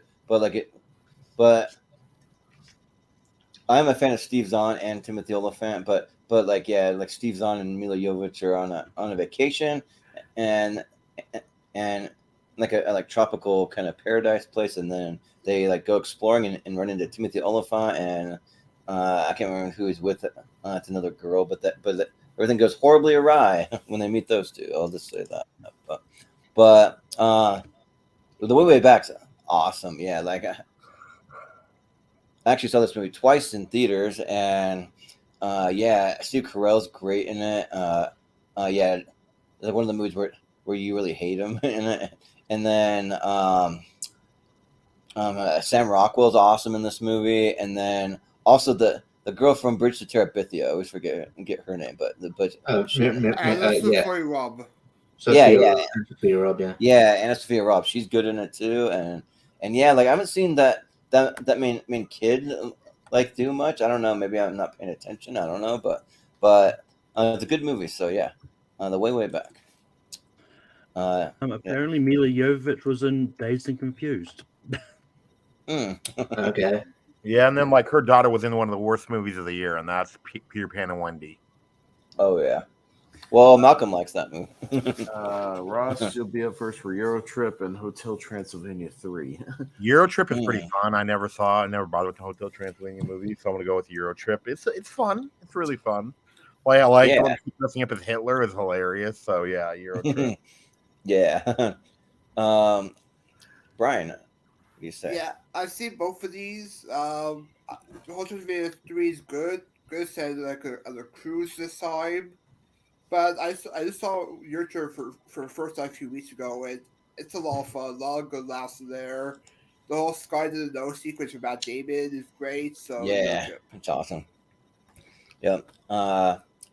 Richie, what do you say? Yeah, Hotel Transylvania 3 is still okay, but it's not as good as the previous 1 and 2. In Eurotrip, I watched it again kind of in the last couple of years. Some of the humor doesn't hold up, but it's still like I still enjoy it enough to where I can have fun with it. So I'll go Eurotrip, but yeah, I prefer if we're talking about the other Hotel Transylvanias, which you wouldn't because wouldn't fit the context. But if we're talking about the other Hotel Transylvanias, and yeah, they're far better than Eurotrip. But Hotel Transylvania 3, Eurotrip wins out here. Yeah, Austin. Just read that Barbie has a higher budget than Oppenheimer, which is weird. What the fuck? That means it might. Barbie costs $145 million. Why? And then Oppenheimer is $100 million budget. I will say Barbie caused a shortage of pink paint. So that's a lot of their budget went on to pink paint. Yeah, they literally called a world shortage of pink paint. Oh. And Weird, yeah. Barbie World as well. Yeah. I am going to see Well, I both. watched Chris Stuckman's review for Barbie. It popped up right before we went live. He actually really liked it. So yeah, I'm looking forward to it. But Jesus Christ, I'm just worried because these big budgets are setting these movies. Anyways, I'll go Eurotrip, even though I haven't seen it. I've been meaning to get to it for forever. But yeah, I like the first two Hotel Transylvania movies. Third one, it's okay. But I'll go Eurotrip because I'm gonna see it at some point. I would have watched it for this, but I just didn't have any time. So, yeah. Yeah, I just wonder where these studios are just continually getting money from. Do they like print their own money or like I don't get it. But they write it off on taxes if it bombs. So I don't know. Yeah, it's weird. And then we all can just get away with it.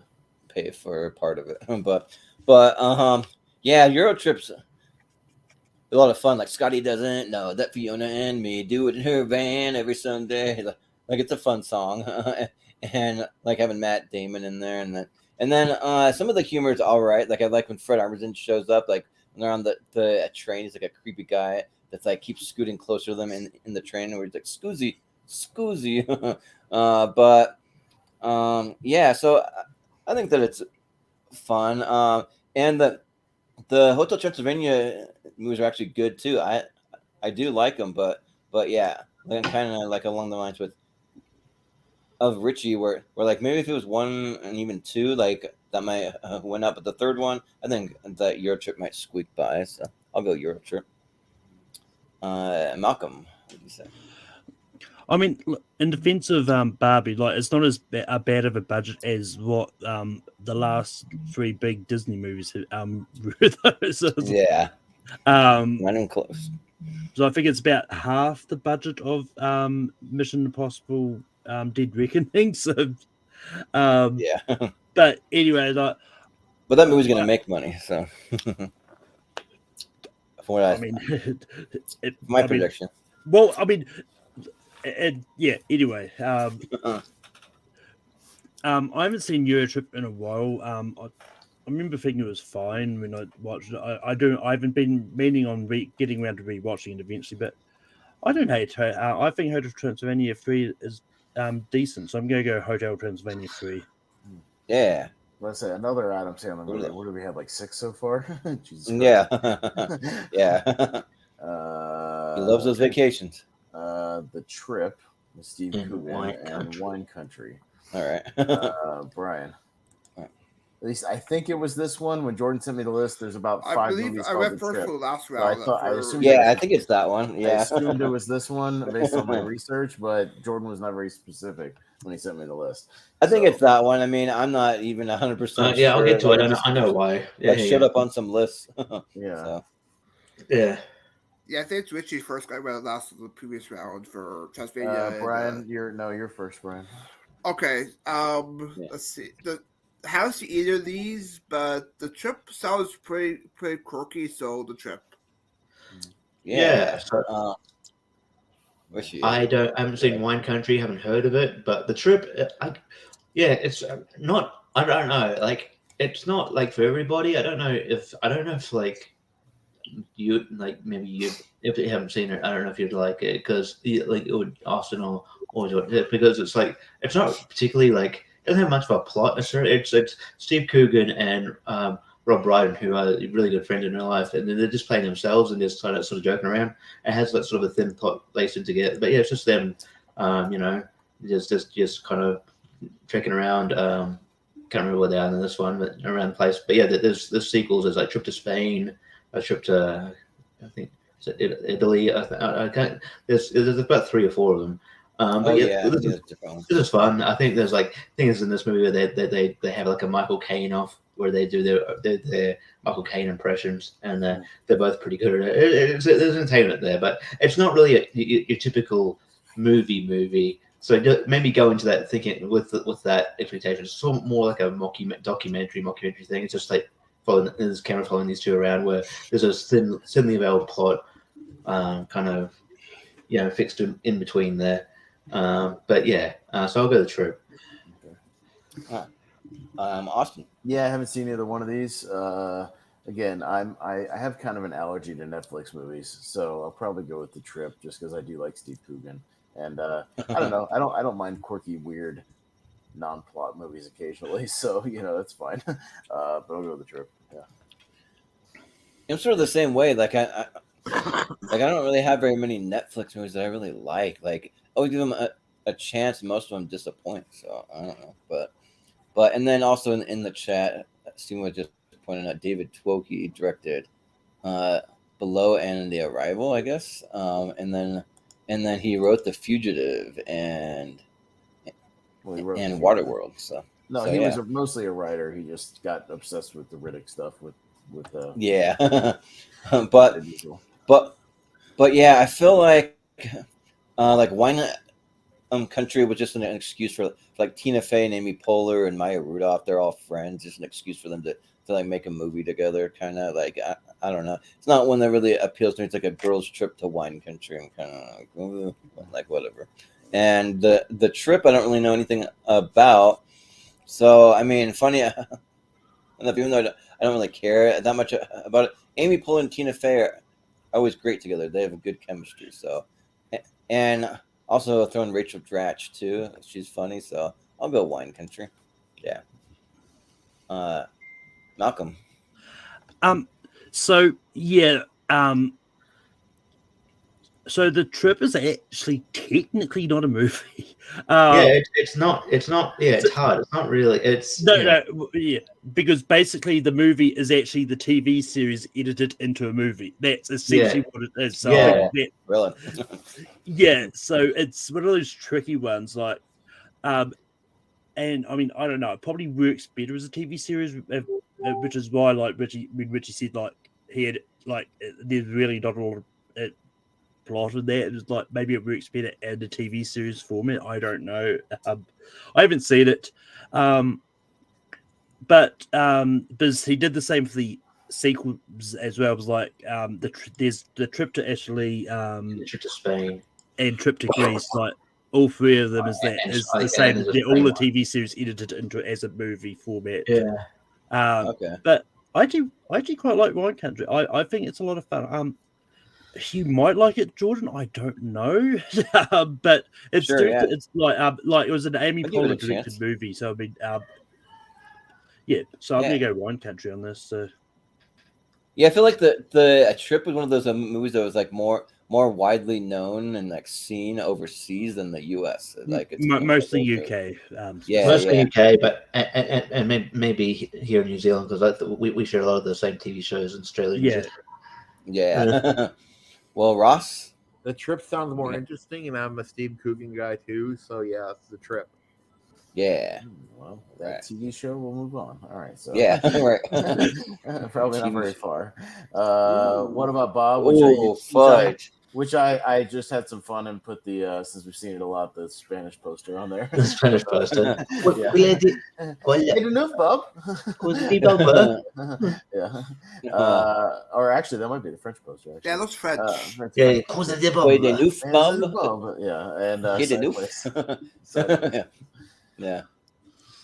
Who's for? Yeah, this is pretty tough. Obviously, What About Bob's a favorite here, and for good reason. It's a great movie. I haven't seen it in a while though, but it's a great movie. But Sideways, I think Sideways was my favorite when the year it came out. It's really fun. Good chemistry between Thomas Hayden Church and Paul Giamatti, and I still it's just fun. It makes me care about wine, which I don't really care about. And I really enjoy it. So I'll go Sideways. Well, we might get Sideways versus Wine Country. There could be two wine movies going up against each other. But we'll get the trip. Well, the Wine Country went out, didn't it? Yeah. Oh yeah. That is true. So we're not going to get it. Yeah. but Austin, I'll vote for Sideways while I'm sideways. Sideways. Okay, like you're pulling a Ross. You're gonna like lay sideways. But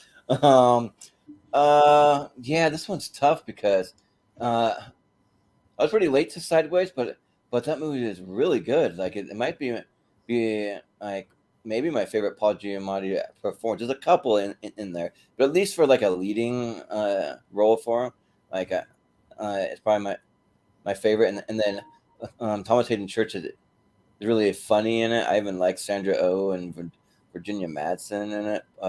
But What About Bob is like so good. Like, man, it's like a classic that I grew up watching all the time. And like I want to try to own one of those the like Baby Step books by Dr. Leo Marvin. You can get like the actual book on Amazon. But yeah, I'll go with What About Bob. But it's close. It's like, damn it, why did these two have to go up against each other? They both deserve to advance. So.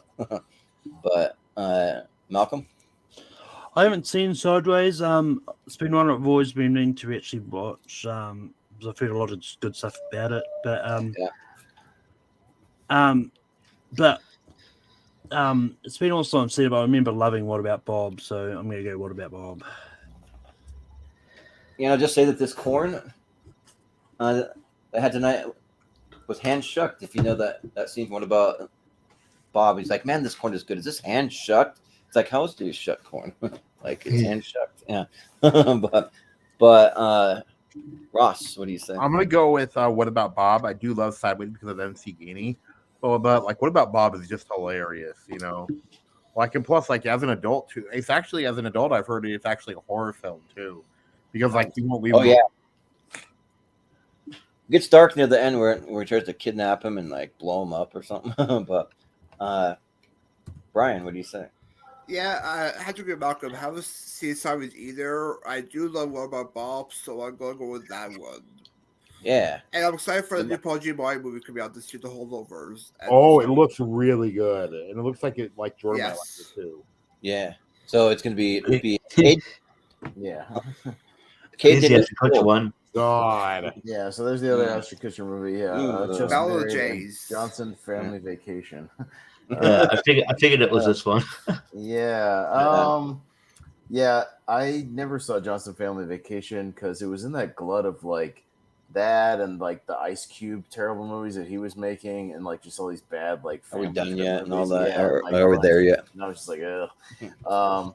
Just Married's okay, but I'll give it to it because I miss Brittany Murphy. So Just Married. Yeah. So I've also never seen Johnson Family Vacation. Yeah, like it kind of blends together with that, or like, I mean, I came out a little later, but there's College Road Trip with another like Martin Lawrence one that seemed like that vibe. There's like a lot of those in the mid 2000s. Yeah.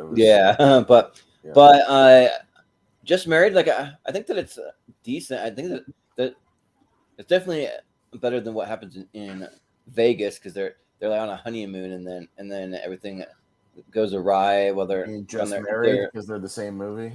Yeah, yeah, and they have some pretty cool like European scenery with like some places they're staying, some hostels and that kind of stuff. So yeah, I'll go Just Married. Malcolm. I think I've seen John's Family Vacation once. It's one of those movies that feels like it should have. It was originally planned to be a Disney Channel original movie, but then they just passed on it and we ended up going to Fox or something. I don't know. It's the feature film debut of Jason Momoa. Jason Momoa's in John's Family Vacation, which I just found out the Raider. Yeah, how he plays Navarro, but yeah, I don't hate it, but I do like Just Married, so I'm gonna go Just Married. Yeah, Ross. Okay, I've seen Just Married. It's okay, but me and my dad tried watching Johnson's Family Vacation, and literally the opening scene is him and his son looking to go buy the car. So it's very derivative. So I'm gonna go with Just Married. Yeah. Brian. Yeah, not the biggest fan of Johnson Family Vacation. It doesn't have that many good moments, especially the whole kid peeing in the ball sequence and him trying to relax through it. This wasn't that good. I'm gonna go Just Married for some comedic moments in there. So Just Married. Yeah.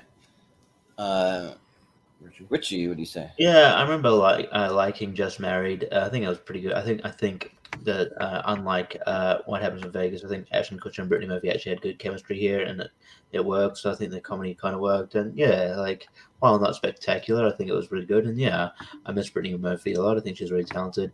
And yeah, Johnson Family Vacation. I haven't seen it, but it's not something that I'd watch. It just looks bad from the poster. So this looks like hey, I'm a wacky family. Yeah. Oh, too bad. Right. Yeah. Oh my God, I can't believe I've got all these kids. Well, we're a condom. Anyway. Yeah. So I'll go. Just Married. Yeah, I don't know too many huge Cedric the Entertainer fans. Well, at least this movies. Yeah. Oh my God, this is terrible. Can I skip it? Man. Can we skip it? Pass. Let's skip both of these. Yeah, right. Yeah, we have Grown Ups 2 and How Stella Got Her Groove Back. Jordan, will you vote first? No, I know you gotta step off for a second. Yeah. These are both bad movies, but the thing is, I say that I've never seen How Stella Got Her Groove Back, but just it's not a movie that really appeals to me at all. But like Grown Ups 2, it's just so like atrocious, especially whatever they're giving Nick Swartzen to do. Like he's doing the most annoying, like cringy, like stuff to do. I'm just like really, like just like don't even put him in the movie if you're gonna just have him do that, because he's on a bus like hanging upside down doing something stupid. But but just because of that, because it's like such a like atrocious, like I don't even know the word I'm looking for, but just like a sin against the cinema. So yeah, I'm gonna go with How Stella Got Her Groove Back. So yeah, I'll be right back. In all the movies I've seen, Nick Schwartzman, and I've always found him just really annoying. I don't think I've ever liked him in anything. But yeah, God, this is actually tough because I haven't seen How Stella got a Groove Back. It's really bad as well. Yeah. Look, I'm just going to do this because I just don't want Grown Ups 2 to move on. I'm going to go for the movie that's got the higher Rotten Tomatoes score, and that's How Stella Got a Groove Back. What, by a couple of percent? What's the Rotten Tomatoes score? Rotten Tomatoes score of How Stella Got a Groove Back is 50%. Grown Ups 2 is 8. Grown Ups 2 is 8. I want to know those 8% of people that gave it a positive review. I want to meet them and ask them like what they liked about the movie. But yeah, Ross. Okay, How Stella Got Her Groove Back, and like if you actually think about it, too, Grown Ups 2 is not a vacation movie, because remember they all it's set during summer break, but they're not on vacation Funny at enough, all. Neither is Christmas Vacation. So How Stella Got Her Groove? Yeah, How Stella Got Her Groove Back. Brian. I hate Grown Ups 2. It's one of my least favorite Saturday movies. Nick Swartzen is so annoying in this film. It feels like a bunch of SS skits to run the whole movie. That's how I feel about it. Stella Got Her Groove Back, I quite enjoy a lot. I love Whoopi Goldberg's great in the film. I enjoy it more than Grown Ups 2. So How Stella Got Her Groove Back. Yeah, sounds good. Richie, what do you think? Yeah, like not only do I think that Grown Ups 2 is the worst Adam Sandler film, not only do I think it Grown Up, I think it's one of my I think it's one of the worst films I've seen. Period. It's one of my worst theater experiences because this was before I pre-ordered like tickets or whatever. So me and my friend are like, oh, we'll just go in, and it can't be that popular or whatever. Like this theater was packed to the point where it was like, usually I'd like to, get out of my chair and sit in a seat. I couldn't do that, and I had to just like sit at the back or whatever, just find a spot like. Oh, damn. And just like me and my friend had to sit like separately. He found a spot up like the back upstairs, like. And then like usually if it's a normal able-bodied person, like you can tell an employee and they have to move, but maybe there's another person in a wheelchair. I don't know. Yeah, so just like then like the dumb jokes and like kids are like laughing. I'm like, I don't understand humanity anymore. Why is this funny? It's not funny. And then Stone Cold Steve Austin showed up. I'm like, what are you doing? I'm like, I know you're only just starting an acting career, but what are you doing in this movie? What have you done wrong to be in this movie? What are you doing? and then I was punished for something. Same with Shaq as well. And then that stupid running joke of like the kid was like, what? I'm like, I hate you. I want to punch him. And Taylor Lautner, why do they have him in that movie? Yeah, he sucks in this movie. Horrible. And then How Stella Got Her Groove Back is really bad as well. It's a atrocious movie. But I get what's what. By default, you get the vote, but you're not going to move. You're not going to get far because you suck. But anyway, Yep. Yeah. Austin. Yeah, let's just move on. All right. Yeah. But quickly, one of the two of the positive reviews that I saw on Rotten Tomatoes, one of them is just a bit ridiculous. Because like in this short brief blurb, it's like Grown Ups 2 won't please a good majority of the film critics, but it's not a film for the film critics. Yeah, it's not. But the other one is it's not terribly deep and insightful as moments in the way back are, but Grown Ups 2 is comfortable and at times genuinely hilarious. Well, you compared Grown Ups 2 to the way back. Yeah, right. It's like, really? That's on a whole nother stratosphere, that movie. Before Sunrise and The Heartbreak Kid. Ben Stiller. Malcolm. Yeah, I haven't seen The Heartbreak Kid in a while. It's one of those movies I do remember enjoying enough, but yeah, it's up against the other before movies. I'm going to go before Sunrise. Yeah, Ross, what do you say? Before Sunrise. Yeah, that sounds good. Brian. I still haven't seen any before films during the stream, so I'll go Heartbreak Kid on this one. Yeah. Richie. Yeah, Heartbreak Kid showed up in like the bad remake ones, and I think I defended it. I think it's not too bad, but it's not great by any means. So, and I haven't seen the before things, but it's probably a better movie. Good on you. Before trilogy, you all snuck in there by default. Yeah, right. Yeah, like basically by default. Yeah, but Austin. Yeah, I've seen The Heartbreak Kid. Like I said, I haven't seen the before stuff, but The Heartbreak Kid annoyed me for some reason. I don't know. I just didn't like it. So yeah, I'll go before by default. Yeah, like I don't remember that much about The Heartbreak Kid. I know I've seen it, but I just remember Ben Stiller's like obsessed with a girl, but then the girl doesn't want to be with him, but he like keeps obsessing over her and trying to win her back. And I remember him acting very neurotic in the movie, but I've never seen any of the before movies. They don't look like they would appeal to me, and I'm at least a Ben Stiller fan, so I'll vote The Heartbreak Kid. Sure. And The Heartbreak Kid was the only films with Jerry Stiller and Bristow together. Yeah. Oh, nice. That's cool. Got The Beach and The Holiday. Okay. Wow, very mediocre movies. A lot of mediocre movies in this tournament. Yeah, so it should make our speed voting very easy. Yes. Ross. I'm going to go with The Holiday. The Beach is okay, but I actually like The Holiday, so The Holiday. Yeah. Brian. I'm also going to Holiday on this one. It's one of my favorite quiz shows to watch. Jack Black, Kate Winslet have great chemistry. So does Cameron Diaz and Jude Law. Some good moments there. So a good performance by the late Eli Wallach. So Holiday. Yeah. Richie. Yeah, The Beach still remains. Leo's probably like least good film, I'll say, and probably Danny Boyle's least good film. I know Jordan will say, but Sunrise, but Sunrise exists. So, yeah. It's like, no, that movie is good.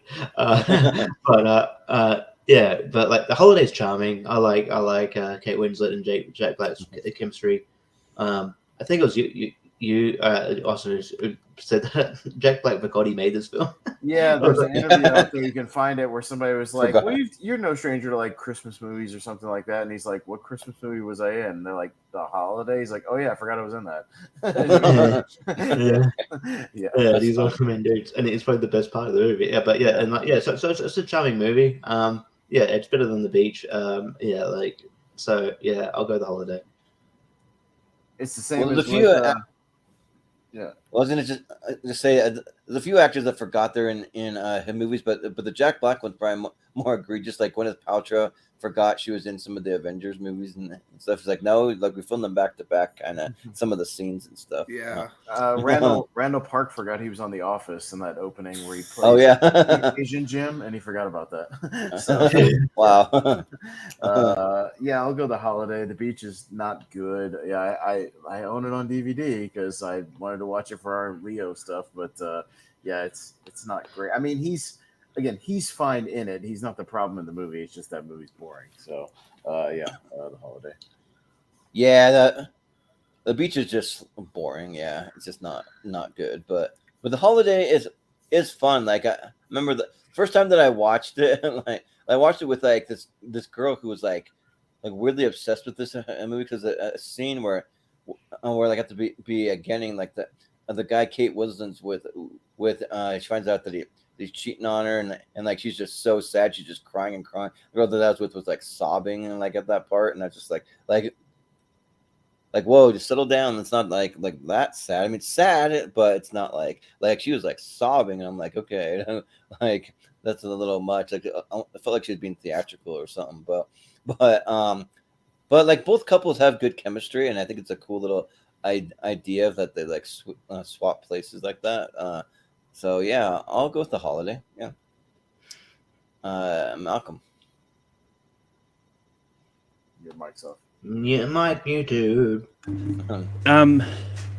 Yeah, I think I've seen The Beach at one stage, but yeah, it's not good. I'm going to go The Holiday. Yeah. Have you seen the Tenacious D's the video clip of Tenacious D's cover of Wicked Game? It's really funny. It's just them. No. It's just them frolicking on the beach. Nice. That's awesome. Anybody voting for Snatched? No, hell no. That was great. Sounds good. I'll never vote for an Amy Schumer movie. Well, maybe that movie's Trainwreck, especially horrible. That movie's terrible. Anyways, Mike and Dave need Wedding Dates and Spring Breakers. Okay. Brian. The American version of Sione's Wedding. All right. Yeah. Ooh, this is a good matchup, actually.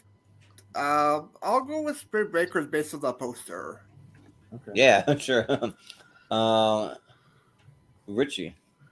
Yeah, I have a sore spot for Mike and Dave Wedding Dates because it does feel like a just a lo-fi remake of Sione's Wedding, even though they don't say as much. They definitely got the idea of it from that movie. And Spring Breakers is probably an early A24 movie. It's probably one of the lesser ones too. But yeah, I don't know. Like Spring Breakers is just like one of those ones you got to behold. It's a very interesting movie. It's just interesting. So for that reason, I'll go Spring Breakers.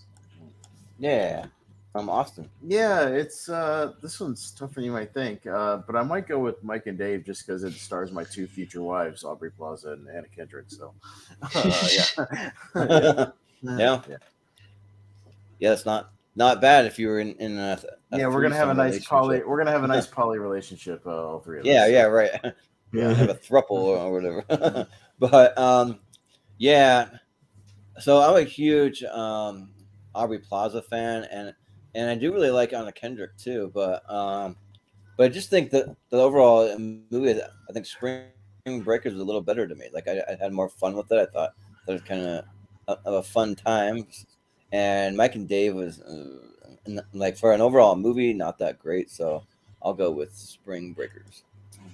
Malcolm. I don't know if there's enough movies between them, but we should do a battle of Austin's future wives and do Aubrey Plaza versus Anna Kendrick. Movies, but I don't think it's enough. You can find two other women there. You can find two other women that you'd probably. Throw some Aquafina movies in there too. Oh yeah. Oh no. Tiffany Haddish. No. Yeah. No. But yeah, I mean, I might throw my other wife at the time if I could go on a time machine would be 90s Demi Moore. So yeah.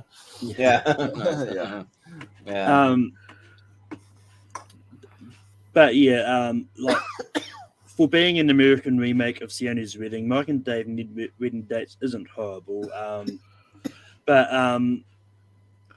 yeah, I really love Spring Breakers. I think it's really good, and I think it's probably one of the most creepiest James Franco roles he's done.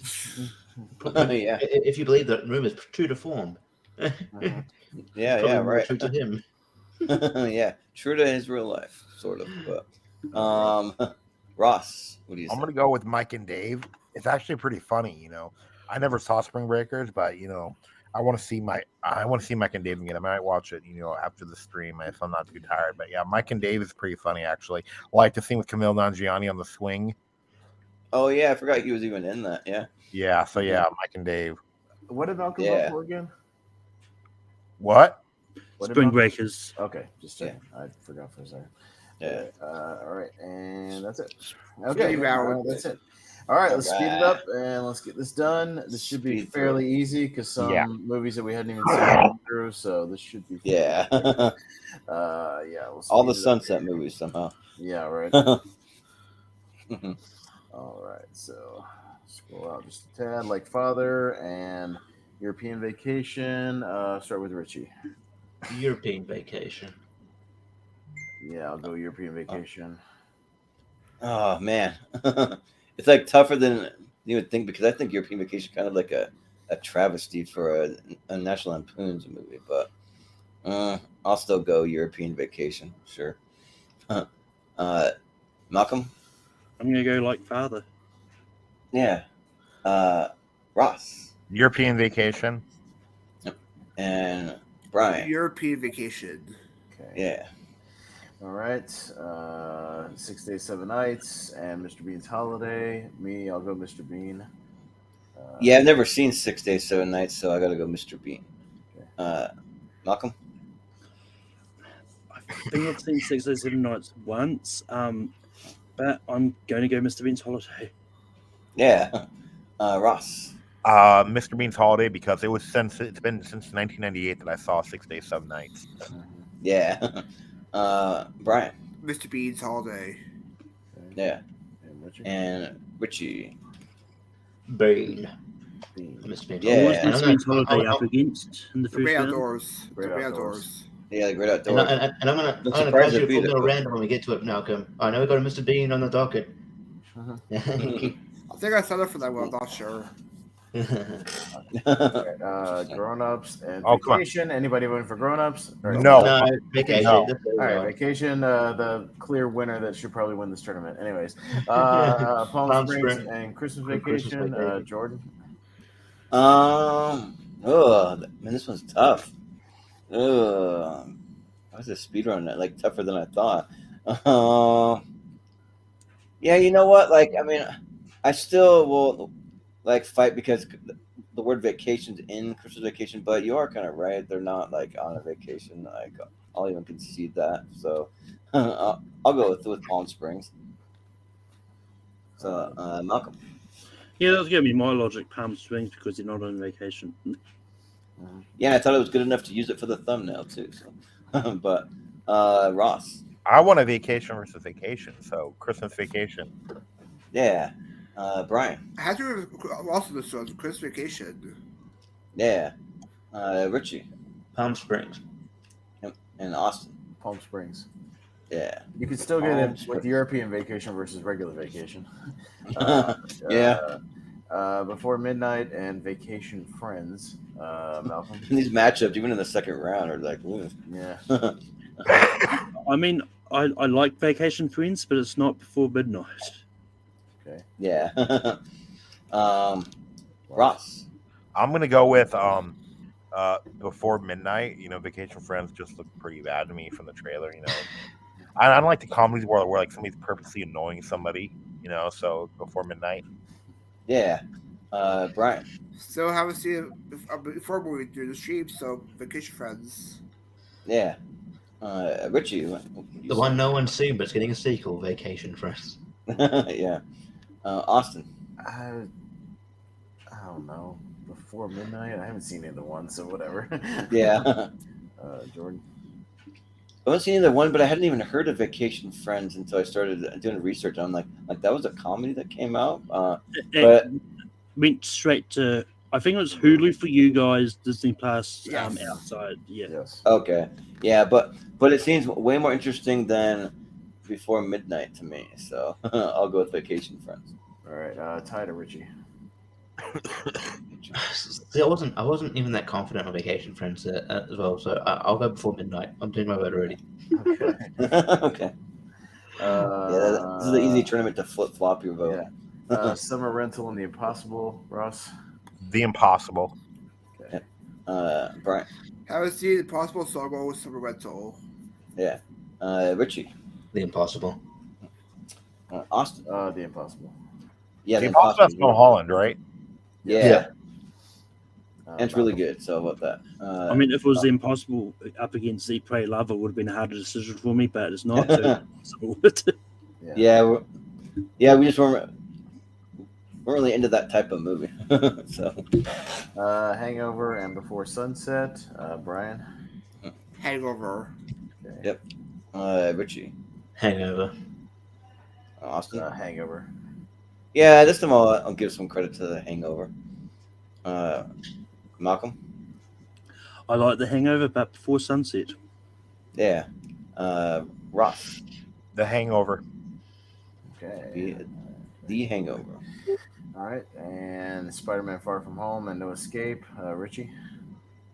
Far From Home. Okay. No Escape. Awesome. Yeah. You know what? Even though I'm a Spider-Man guy, it's my least favorite Tom Holland, so I'll go No Escape because I actually really like that movie.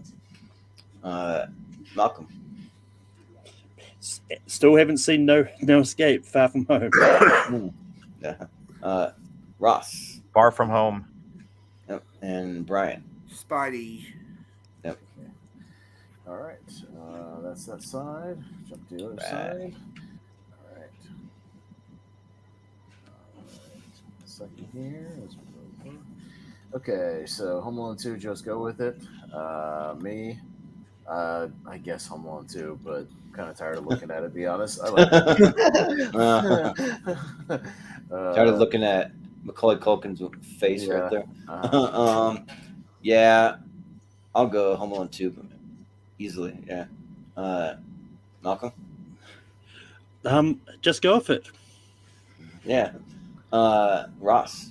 I'm going to go with Home Alone 2. Yep. Brian? Home Alone 2. Yeah. And Richie? Home Alone 2. Yeah. Lost in New York. All right. Let's see. Vegas Vacation and Couples Retreat. Jordan? I'll go Vegas Vacation. Malcolm? Vegas Vacation. Yeah, we should get Vegas Vacation up against the original. Ross is I'm gonna go, but all right. Yeah, yeah, I'm gonna go with the Vegas Vacation. You know, but Face on Love is from. It was better than European Vacation. So yeah, and Face on Love is from San Diego too. Yeah, I'm gonna go with Vegas Vacation. Yeah, Brian. Viva Las Vegas Vacation. Yeah, Richie. You guys are high. Couples Retreat. Vegas Vacation. I would have voted for Couples Retreat as well. Vegas Vacation is really funny. It's not good. Actually, love it. It's better than Couples Retreat. Yeah, for sure. Midsommar and Forgetting Sarah Marshall. Malcolm. Midsommar. Yeah. Ross. I'm gonna go with Forgetting Sarah Marshall because I haven't seen Midsommar. Yeah, you should see it. I think you'd like it. But Brian. Forgetting Sarah Marshall. Yeah. Richie. Midsommar. Yep. And Austin. Midsommar. I'll go Midsommar. Okay, Midsommar. All right. Way Back and Euro Trip. Ross. Way Back. Brian. Euro Trip. Richie. I'll go Euro Trip. Austin. Way Back. And I'll go the Way Back. Malcolm. Way Back. Yeah, the Way Back. Okay. The Trip and What About Bob? Brian. The Trip. Richie. The Trip. Austin. What About Bob? Yeah, I'll go What About Bob? Malcolm. One of these is a TV show. What about Bob? Yeah. What about Bob's movie? I mean, yeah. Ross. I'm gonna go with What About Bob? Yeah. What about Bob? Well, let's put him in the next round. Just Married and How Stella Got Her Groove. Oh man. Richie. Just Married. Stinker. Yeah. Austin. Just Married. Yeah, Just Married. Malcolm. Just Married. Ross. I'm gonna go with How Stella Got Her Groove Back. Oh my god, dude! It's better than Just Married. I've seen both. Yeah. Just Married. Right. Yep. Just Married. Yeah. All right. Okay. And Before Sunrise and The Holiday. The Holiday. Yep. I'll also go with The Holiday. Malcolm. I like The Holiday, but Before Sunrise. Yeah. Ross. Eli Wallach is in The Holiday, and he's one of my favorite actors. So Eli Wallach, so The Holiday.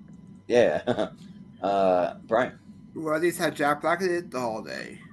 Yeah. Richie. The Holiday. Yeah. Okay. It'd be funny if like one of these has Jack Black in it and it's before sunset. That'd be like a weird role for Us and Spring Breakers, Jordan. I've never seen Us actually all the way through. I've only ever seen like bits and pieces of it. So I'll actually go Spring Breakers. Malcolm. This is actually really tough for me because I think both these movies are great. I think just barely I'm gonna go Spring Breakers. Yeah. Ross. Us. Yep. Brian. Us. Richie. Spring Breakers.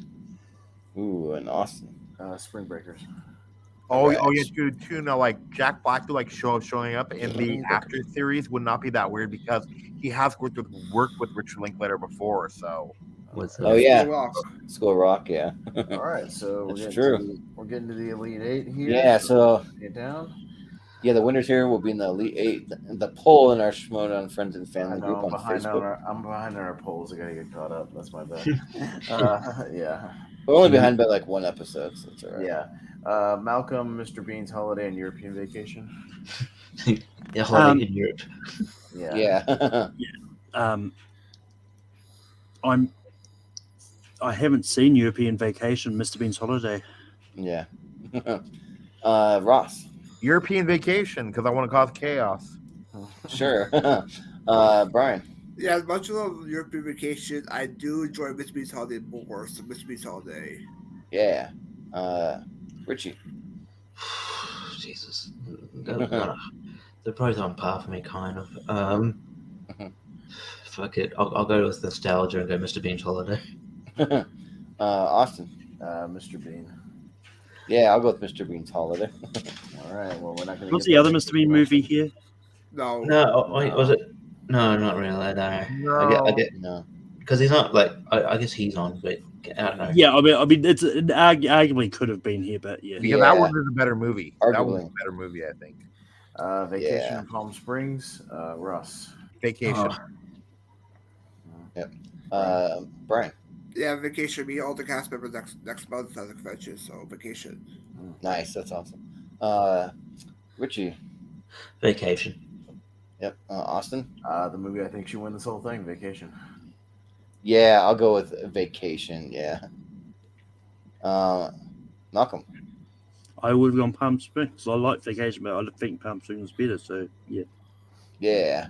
Vacation's back in theaters right now. Oh yeah, too. And then like. Oh yeah. They showed on I Sunday. go see that. Yeah, Not in New Zealand. One of the funniest jokes in the movie too. John Hughes regrets writing. I'm thinking it was funny. Let it go. Yeah. Well, we're gonna start seeing a lot of these movies back in theaters probably soon. So yeah.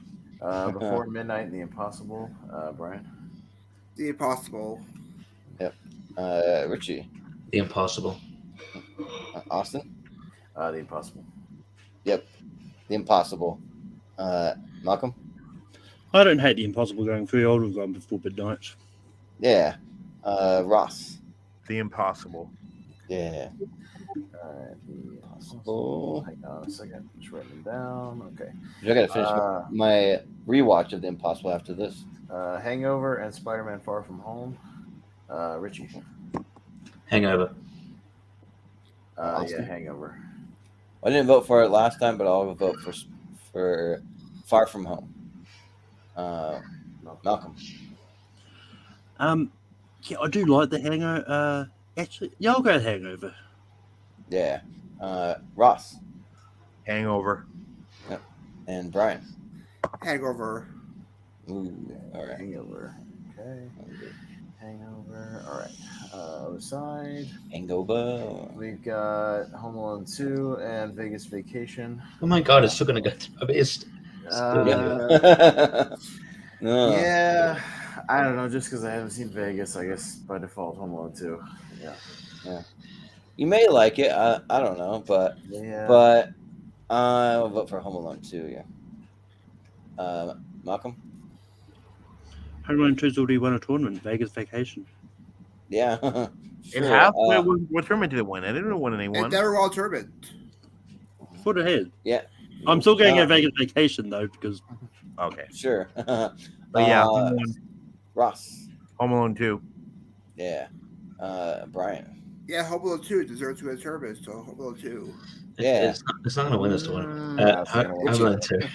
Yeah. Well, I mean, depends on the panel that we have. You know? Please don't. Yeah. Yeah. Midsommar on the way back. Oh, fudge. I'm first. Oh, man. Man, I think I got to go with Midsommar, but it is razor thin. Yeah, Midsommar. Malcolm? Midsommar. Yeah. Ross? Midsommar. Yep. Brian? Well, he's having one tournament, so that's I'll go with the way back. Yeah. Richie? Midsommar. And Austin? I would have voted for the way back, actually. So, yeah. Midsommar. But Midsommar. What about Bob and Just Married? Oh, man. Malcolm? Yeah, we just put through What About Bob? Yeah, anybody that's voted what I'm for saying. Just Married? No. No. No, I guess not. What about Bob? Okay. All right. If you put through Just Married, I'm going to be saying, well, what about Bob? Yeah. You know? Holiday and Spring Breakers, Malcolm. Spring Breakers. Ross. The Holiday. Yep. Brian. The Holiday. Richie. Spring Breakers. Austin. Spring Breakers. I'll also go Spring Breakers. Okay, Spring Breakers. All right, so there you have it. We have our Elite 8, so this will be in the poll. So we'll just get to a winner. Best vacation movie. Okay. Right. Mr. Bean's Holiday and Vacation. Ross. Vacation. Yep. Brian. Yeah, I'm glad Mr. Bean's Holiday made the poll, so I'll go with Vacation. Yeah. Richie. Vacation. Yep. Austin. It's the best vacation movie, and it has Vacation on the title, coincidentally. So Vacation. Yeah. Yeah. Yep. And yeah, I'm go with Vacation. Malcolm. Mr. B. Vacation. Yeah. It's like, ooh. Yeah. Hot takes. The Impossible and The Hangover. Brian. The Impossible. Yeah. Richie. Hangover. Austin. Hangover. I'll go with The Impossible. Malcolm. The Hangover and Mission Impossible to a crossover movie would be called The Impossible Hangover. Yeah. I'm going to go for The Impossible. Yeah. Ross. The Hangover. Ooh, so we have a tie? Tie to Austin, okay. All right. To you? Yep. Right. Yeah. Okay. Home Alone 2 and Midsommar. Richie. Midsommar. Austin. Midsommar. I got to go Home Alone 2. Malcolm. Got to go Midsommar. Right there. Ross. Home Alone 2. Yeah. Brian. Home Alone 2. Oh, gee. And guess who has the tiebreaker? Come on, Home Alone 2. Let's go. Let's go. Yeah. It's gonna win a tournament one day, I bet. Yeah, like we gotta have it in there. But sure, all right. Because how many I times don't know what tournament you would be. Oh, man. The championship and not won the tournament? I've got a Have it feeling perhaps, about something. consecutive so we'll times? see. What about Bob and Spring Breakers? Spring Breakers. I'll go. What about Bob? Malcolm. Spring Breakers. Yeah. Ross. What about Bob? Yep. Brian. What about Bob won the championship, so I go with Spring Breakers. Yeah. Richie. Spring Breakers. Ooh, it'll be Spring Breakers. Okay. The final four. Right. Our final four. Here we go. It's get interesting. Okay. Vacation and The Hangover, Jordan. Vacation. Yeah. I know I even thought about it. Malcolm. Vacation. Yeah. Ross. Vacation. Yeah. Brian. Vacation. Yep. Richie. Vacation. And Austin. Vacation. Oops. Yep. Vacation. All right. Good talk, Dad. Malcolm, Home Alone 2 and Spring Breakers. Spring Breakers. Ross. Home Alone 2. Yep. Brian. Home Alone 2. Yep. Richie. Spring Break. Yep. And Austin. Spring Breakers. I got to go Home Alone 2. Is there a tiebreaker? Yeah. Go with the right one, Malcolm. Go with the right one. Yes. Well, you just make it easier for the next You one. blew your tiebreaker earlier, Jordan. You should've Yeah, but should have saved. Well, it. Home Alone 2 deserves to be in like the like big 128. bowl. It should, yeah. No. Maybe eventually. Yeah. We'll see. Yes, it does. But Ross, Vacation, Spring Breakers. Vacation. Brian. Vacation. Yep. Richie. Vacation. Austin. Vacation. Should win this thing. Yep, it's got to be Vacation. Volleyball tournament. Yep. Malcolm. Vacation. Yep. And Ross. Or you were first, right? Yeah, I went Vacation. And your winner, Vacation. Boom. All right. It's been a while since we had a clear-cut winner, I don't, to be honest. Yeah. Last time the clear-cut winner was that Meet the Parents episode. Yeah. Yeah, if I wasn't running so far behind, I had a little like vacation victory song I was gonna play, but All right. the one that I use at the end of the intro. That'll be interesting when we get to our 128 tournament, and it'll be like, which tournament did Vacation win? You know, the Vacation movie tournament. What number Yeah, the did Vacation Like, movie. no, not just a tournament of vacation movies. I mean, literally vacation movies. Yeah. Well, excuse me, it's National Lampoon's Vacation, not Vacation. All right. That one. Yeah, but unless it's going to be unless it's in Matt's top 64, but I'm pretty sure we get a break from Home Alone 2 for a while. Yeah, probably. So Austin wants every single tournament. Okay, we're gonna put in every single tournament now. Every single tournament. Yeah, Home Alone 2 will be in the tournament. It might show up right now. Yeah, it might show up around Christmas time, and maybe. But the thing is, like, we've kind of exhausted most of our Christmas ideas. So if anyone has any like original Christmas ideas, come December. Although I have a I'm different all ears. idea that Macaulay Culkin could be involved in. I think you could do a tournament of like the most famous kid actors or something. Like that. Yeah, I was thinking about that, but you could do something with that. I don't know. It's like but is there 64 that like people would like really recognize? Maybe. No, I just think if you take a couple of different kid actors and like all their movies they did when they were kids. Oh, like all their yeah.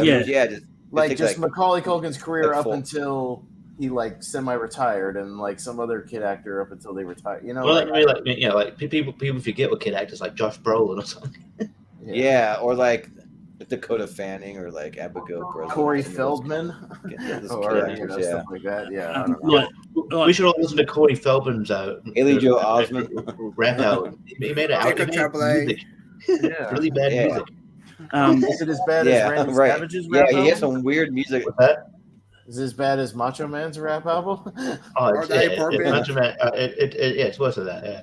I mean, I do have an idea for a Christmas one. Like you could, but I mean, not one that Home Alone 2 can be a part of, but it's like non-conventional Christmas movies, like the movies that sort of take place adjacent to Christmas, but not technically Christmas You movies. could do something like that, yeah.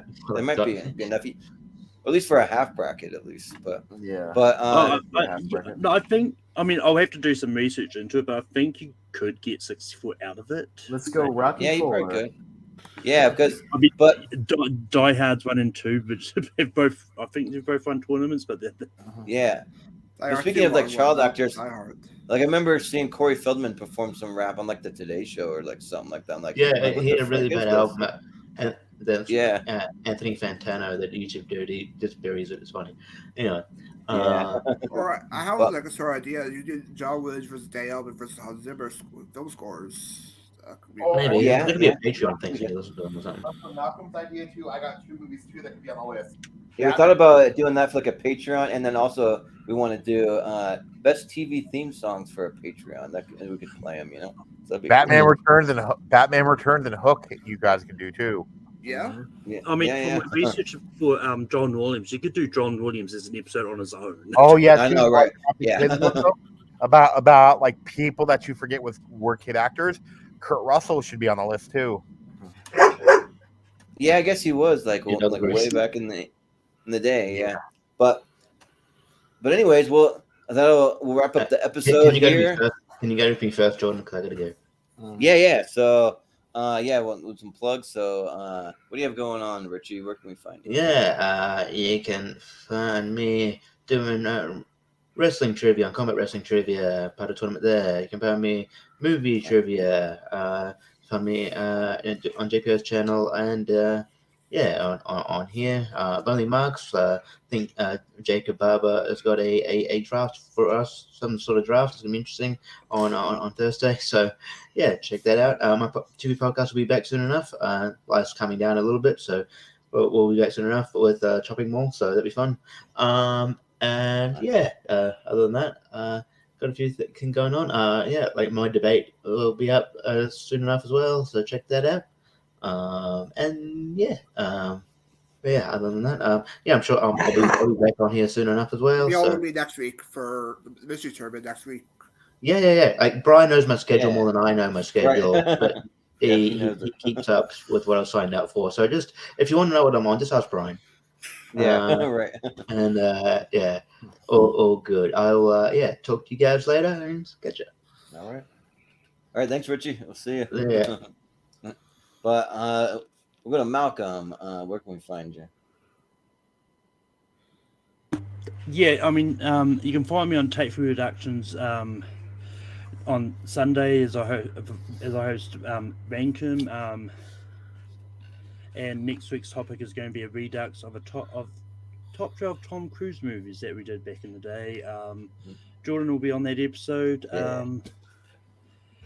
And you can also find me some hosting. movies to watch, Jordan, because I know you haven't seen a lot of Tom Cruise movies. I've seen most of his. I feel like I don't know. Have you seen Born on the 4th of July? Have you seen Rain Man? Have you seen The Firm? Have you seen? I've seen Rain Man and The Firm. I haven't seen Born on the 4th of July. You would like, too. Plus, like, did you guys hear the story though about Born on the 4th of July though? He was crazy even back then.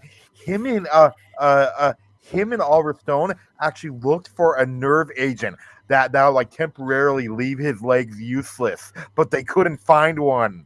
Really? Oh wow, yeah, that's pretty nuts. Yeah, Tom Cruise just laying it all on the line for cinema. But anything else, Malcolm? And you can find me over on Full Metal as a host. Trivia. This week's match is going to be JPO up against Steven Shepard. Oh, cool, nice. Sounds good. And Ross, if you're there, would you? And then, like, we're gonna be reviewing the new Mission Impossible, which was amazing. I saw. I think he's talking to someone. No, sorry, I'm still here. No, you know, like, We're gonna be, like, I'm gonna be on the channel this week, and like we're gonna be reviewing, the new Mission Impossible, which was amazing. Yeah. Cool. Sounds good. Yeah. And you can tune in. Speaking of that, me and Austin did a little review. Did you like it, Jordan? Oh yeah, I loved it. What do you think about it, Austin? It was awesome. I'm taking my dad to see it again tomorrow. So yeah.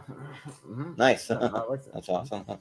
Yeah, but Brian, where can we find you? Yeah, you can find me here. Sometimes I'll be on for the mystery tournament next Tuesday with Richie. I do tribute most times on Pierce Co. I signed up for JPL's tribute, which happened tomorrow on Wednesday. Lifestyle Trivia, I compete there. I believe I'm in the team's tournament as well there. And that you can find me do tribute both spaces and you can here sometimes. Yeah. And Austin, what do you have going on? You know me, mostly around here. I will not be on Wheel of Movies tomorrow night. That will be on you guys and what, Steven and Chris, right? It'll be Steven and Chris. Do your thing. I'll tune into that on the replay because I'll probably be asleep by then because I'm very sleepy. Lonely Marks on Thursday. I'll be doing the Scene and Her trivia on Sunday, trying to get my crown back. And then Ryan Permison hit me up. He moved his thing, so he'll be on trivia on Sunday night. But what he moved was I'll be on his Nerd Culture channel on Monday night. We'll be doing the 15th anniversary watch along of The Dark Knight. So we'll be doing some like watch along commentary for that. So that's cool. Yeah. Nice. Yeah. Sounds good. And yeah, I've got quite a bit going on, but I'll try and get through it quick. But you can find us on the social media at Movie Hero 2121 on Twitter and Instagram. You can find me posting quite a bit on my personal social media. It's Jordan83616. And then we should hopefully have the pull up for this episode and probably the last episode. Yeah. If you got to head out, Austin, it's all good. But, yeah, I got to head out, man. I got to get some sleep. I haven't slept much the last 2 days. I'm exhausted. I got to wake up at 4:30. So yeah, no worries. But have a good night, guys. I'll see you later. All right. Yeah. See you later. Thanks. Yeah, but you can find the poll for this episode and for the last episode in the Schmodown Friends and Family group on Facebook within the next 24 hours. And then tomorrow night we'll be doing Wheel of Movies. We did a little spin that you can see it as a YouTube short. I spun the wheel, and the movie that popped up. Well, actually, I'm not going to tell you. You got to go and you got to watch the short that's over on our YouTube channel if you want to find that. Just quick, it's just 1 minute long, but we're doing a review on that movie with me and Steven Shepard and Chris Scott. Because we found out there's a movie from Chris Scott's list. It was a bit of a mystery in our group chat. We were trying to figure out who had the movie on their list. And we were all guessing which one it was. Yeah, and Chris was at work, so he couldn't tell us it was his. But yeah, so I'm gonna watch it first thing in the morning probably to prep for the episode. You never seen it? It's actually pretty good. No, I've never seen it before. So yeah, I'm looking forward to it. So and then after that, I'll be doing some singles trivia on Lights Out. I forget who I'm facing. I'll have to go into our Mary Laws. Yeah. Mary Laws. See it. Brian knows our whole entire schedule, so even if it's not for this channel, he knows it. But yeah, and then let's see. I actually don't have anything going on Thursday. That's like my 1 day off, so I'm probably gonna go see Oppenheimer and Barbie, and then maybe if it's still playing, I don't know if it will. I still haven't seen Elemental, so I might even make it a triple feature possibly. Past Lives is pretty good too. Past Lives is pretty good. Oh yeah. Maybe I'll even see that and in I keep forgetting about that a lot of people have been, Look at this, been Jordan. talking about that one. Look at the cup I was drinking out of. Ooh, nice. TMNT. That's awesome. No. All right. Is that what it is? That's no. Look. Like. Oh no, that's like the Nickelodeon. Yeah, like the 90s Nickelodeon. Cool. Nice. But Nickelodeon. Yeah, and then let's see. Friday we're doing our the second episode in our Geek series is going to be best Star Trek characters. And that's going to be a very nerdy episode because we have and I want to actually get it right because for whatever reason I don't have the on my note app, but I can look it up from the chat. We got Jeremy Paul Adams, we got Matthew Kearns, we got Sandy Robinson and Steven Shepard. So we're all big diehard Star Trek fans. So it'll be fun to talk about that. And then Austin will be there as our go-to Next Generation and original series. I think those are the only ones he's seen, but he's gonna be on it. And then we'll be doing trivia this Sunday. We'll be doing the Seen and Heard movie trivia. And if you would like to play and you did not play in the last episode, we have, I believe, at least one spot, possibly two. So we'll may I participate in that one, or wait, what's that? Can I participate? Can I play that one, or no? You might be able to. We'll talk off air. Okay. And see how it's gonna work. But yeah, what's gonna be is we're gonna try out doing a marathon version of the episode. So how it's gonna work? The easiest way to explain it, we're gonna have 15 movie clips and then 15 questions about movie taglines and then 15 more movie clips. So that's how it's going to work for this episode. It'll be just trying out something because we've had our fair share of issues with the music stuff, and that's usually where we get all our copyright stuff from. I'm gonna hear that. See you. Yeah, we'll see you later, Malcolm. Yeah. And then also we have a Patreon. If you go to patreon.com/movie hero, where I'm trying to get some of the backlog of our podcast episodes up there, and some of our drafts. I did just post the extended schedule, so that's up there for the next 4 months. If you want to get first dibs on signing up for some episodes and like see a little extended episode that's longer than anywhere else that I've announced, you can find exclusively there. So that's for Patreon members only, and yeah. So for right now, I'm the only person that's able to do anything with the Patreon. And as you know, I'm doing all the things for this channel. I'm doing the behind the scenes. I've just been super busy, so might be a little behind on the Patreon, but I will catch up. I promise you guys that's coming. But and then we do have actually for the channel. I just want to point it out that if you go to our main page and you look in the banner, and on the lower left-hand side, we have some ways you can donate to the channel, and we're giving away some things for people who donate. If you donate any amount, we have a GoFundMe page. I have my PayPal up there.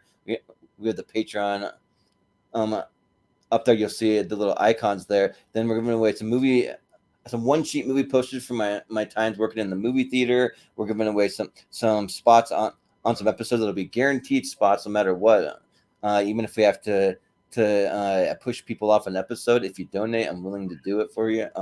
And then there's opportunities to create your own episodes, like all that type of thing. And I'll be posting soon. I want to post all the links to our GoFundMe page, because I did it the other day. Jordan. Okay. Yeah, we'll see you later. Yeah, it's all good. But we'll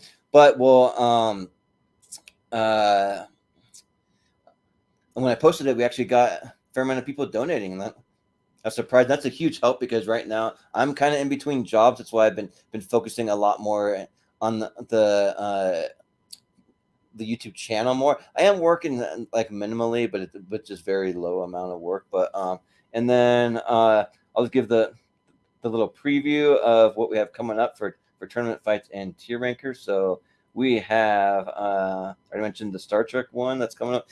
So next week we're going to have the Movie Hero Mystery Tournament. So me and Austin will probably this weekend sometime, we'll be spinning the wheel. We're going to spin our wheel of movies 64 times, and it's a wheel that's comprised of all of the favorite movies from all of our partners in the channel and all of our top regulars, and they all submitted their top 64 or their 128 and some wild card movies in there. We're going to spin it 64 times.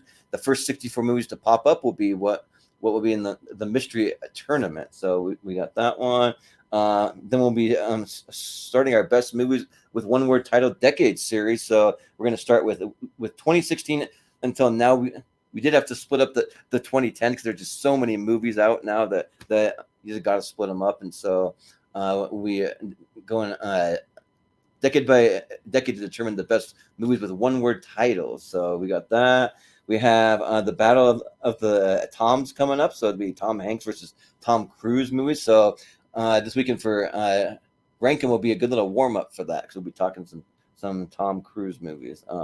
And then we'll be doing our best animated movies tournament, and which will be to wrap up our best animated movies tier ranker series. So we did a big tier ranker series that you can find on our channel, and we're going to take all the top 10s and then our honorable mention from every episode and put them in a big tournament. So that should be a fun time.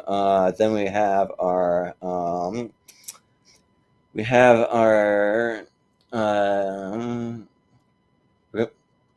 we're going back to some more of the mystery tournament in early August, actually, and the second half of our movies with one word titles. But then we're going to move on to movies with a country in the title. So we already did movies with a city, movies with a state, then we got movies with a country in the title.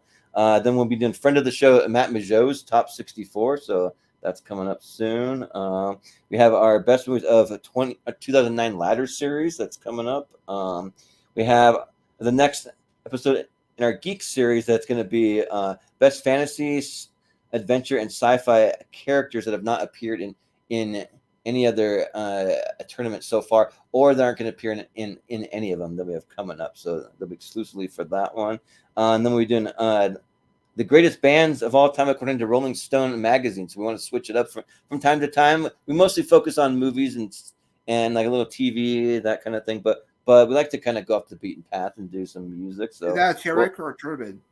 That'll be a tier ranker. So yeah, that'll be pretty interesting. Well, actually, so I have it down as a tier ranker, but I actually think it may end up being a tournament. I feel like it's just something that would maybe fit a little better as a tournament. But we'll let you know. I'll discuss it with some of our channel people, and we'll figure it out, and we'll make some announcements on that. So, but we have best post-apocalyptic movies coming up for a tournament. Then we have so this is one that I just added to it. So we have a friend of the show, Dan Skip Allen. He wants to do his top 64. So we're doing his top 64 in September. So that's coming up.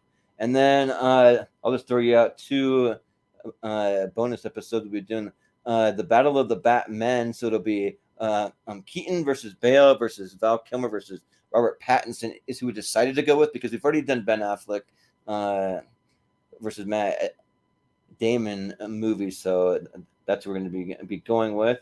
And then after our best of 2008, we'll be getting into the next best geek series, which will be best Marvel characters. So that'll be one we're doing also. So yeah, but that's a little preview of what we have coming up on the channel. So that was a fun time. Thanks for sticking it out, Brian.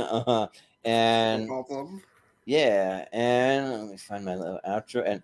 And for Malcolm, for Ross, for Richie, for Austin, for Brian, I've been Jordan, the movie hero Anderson, and we will see you next time.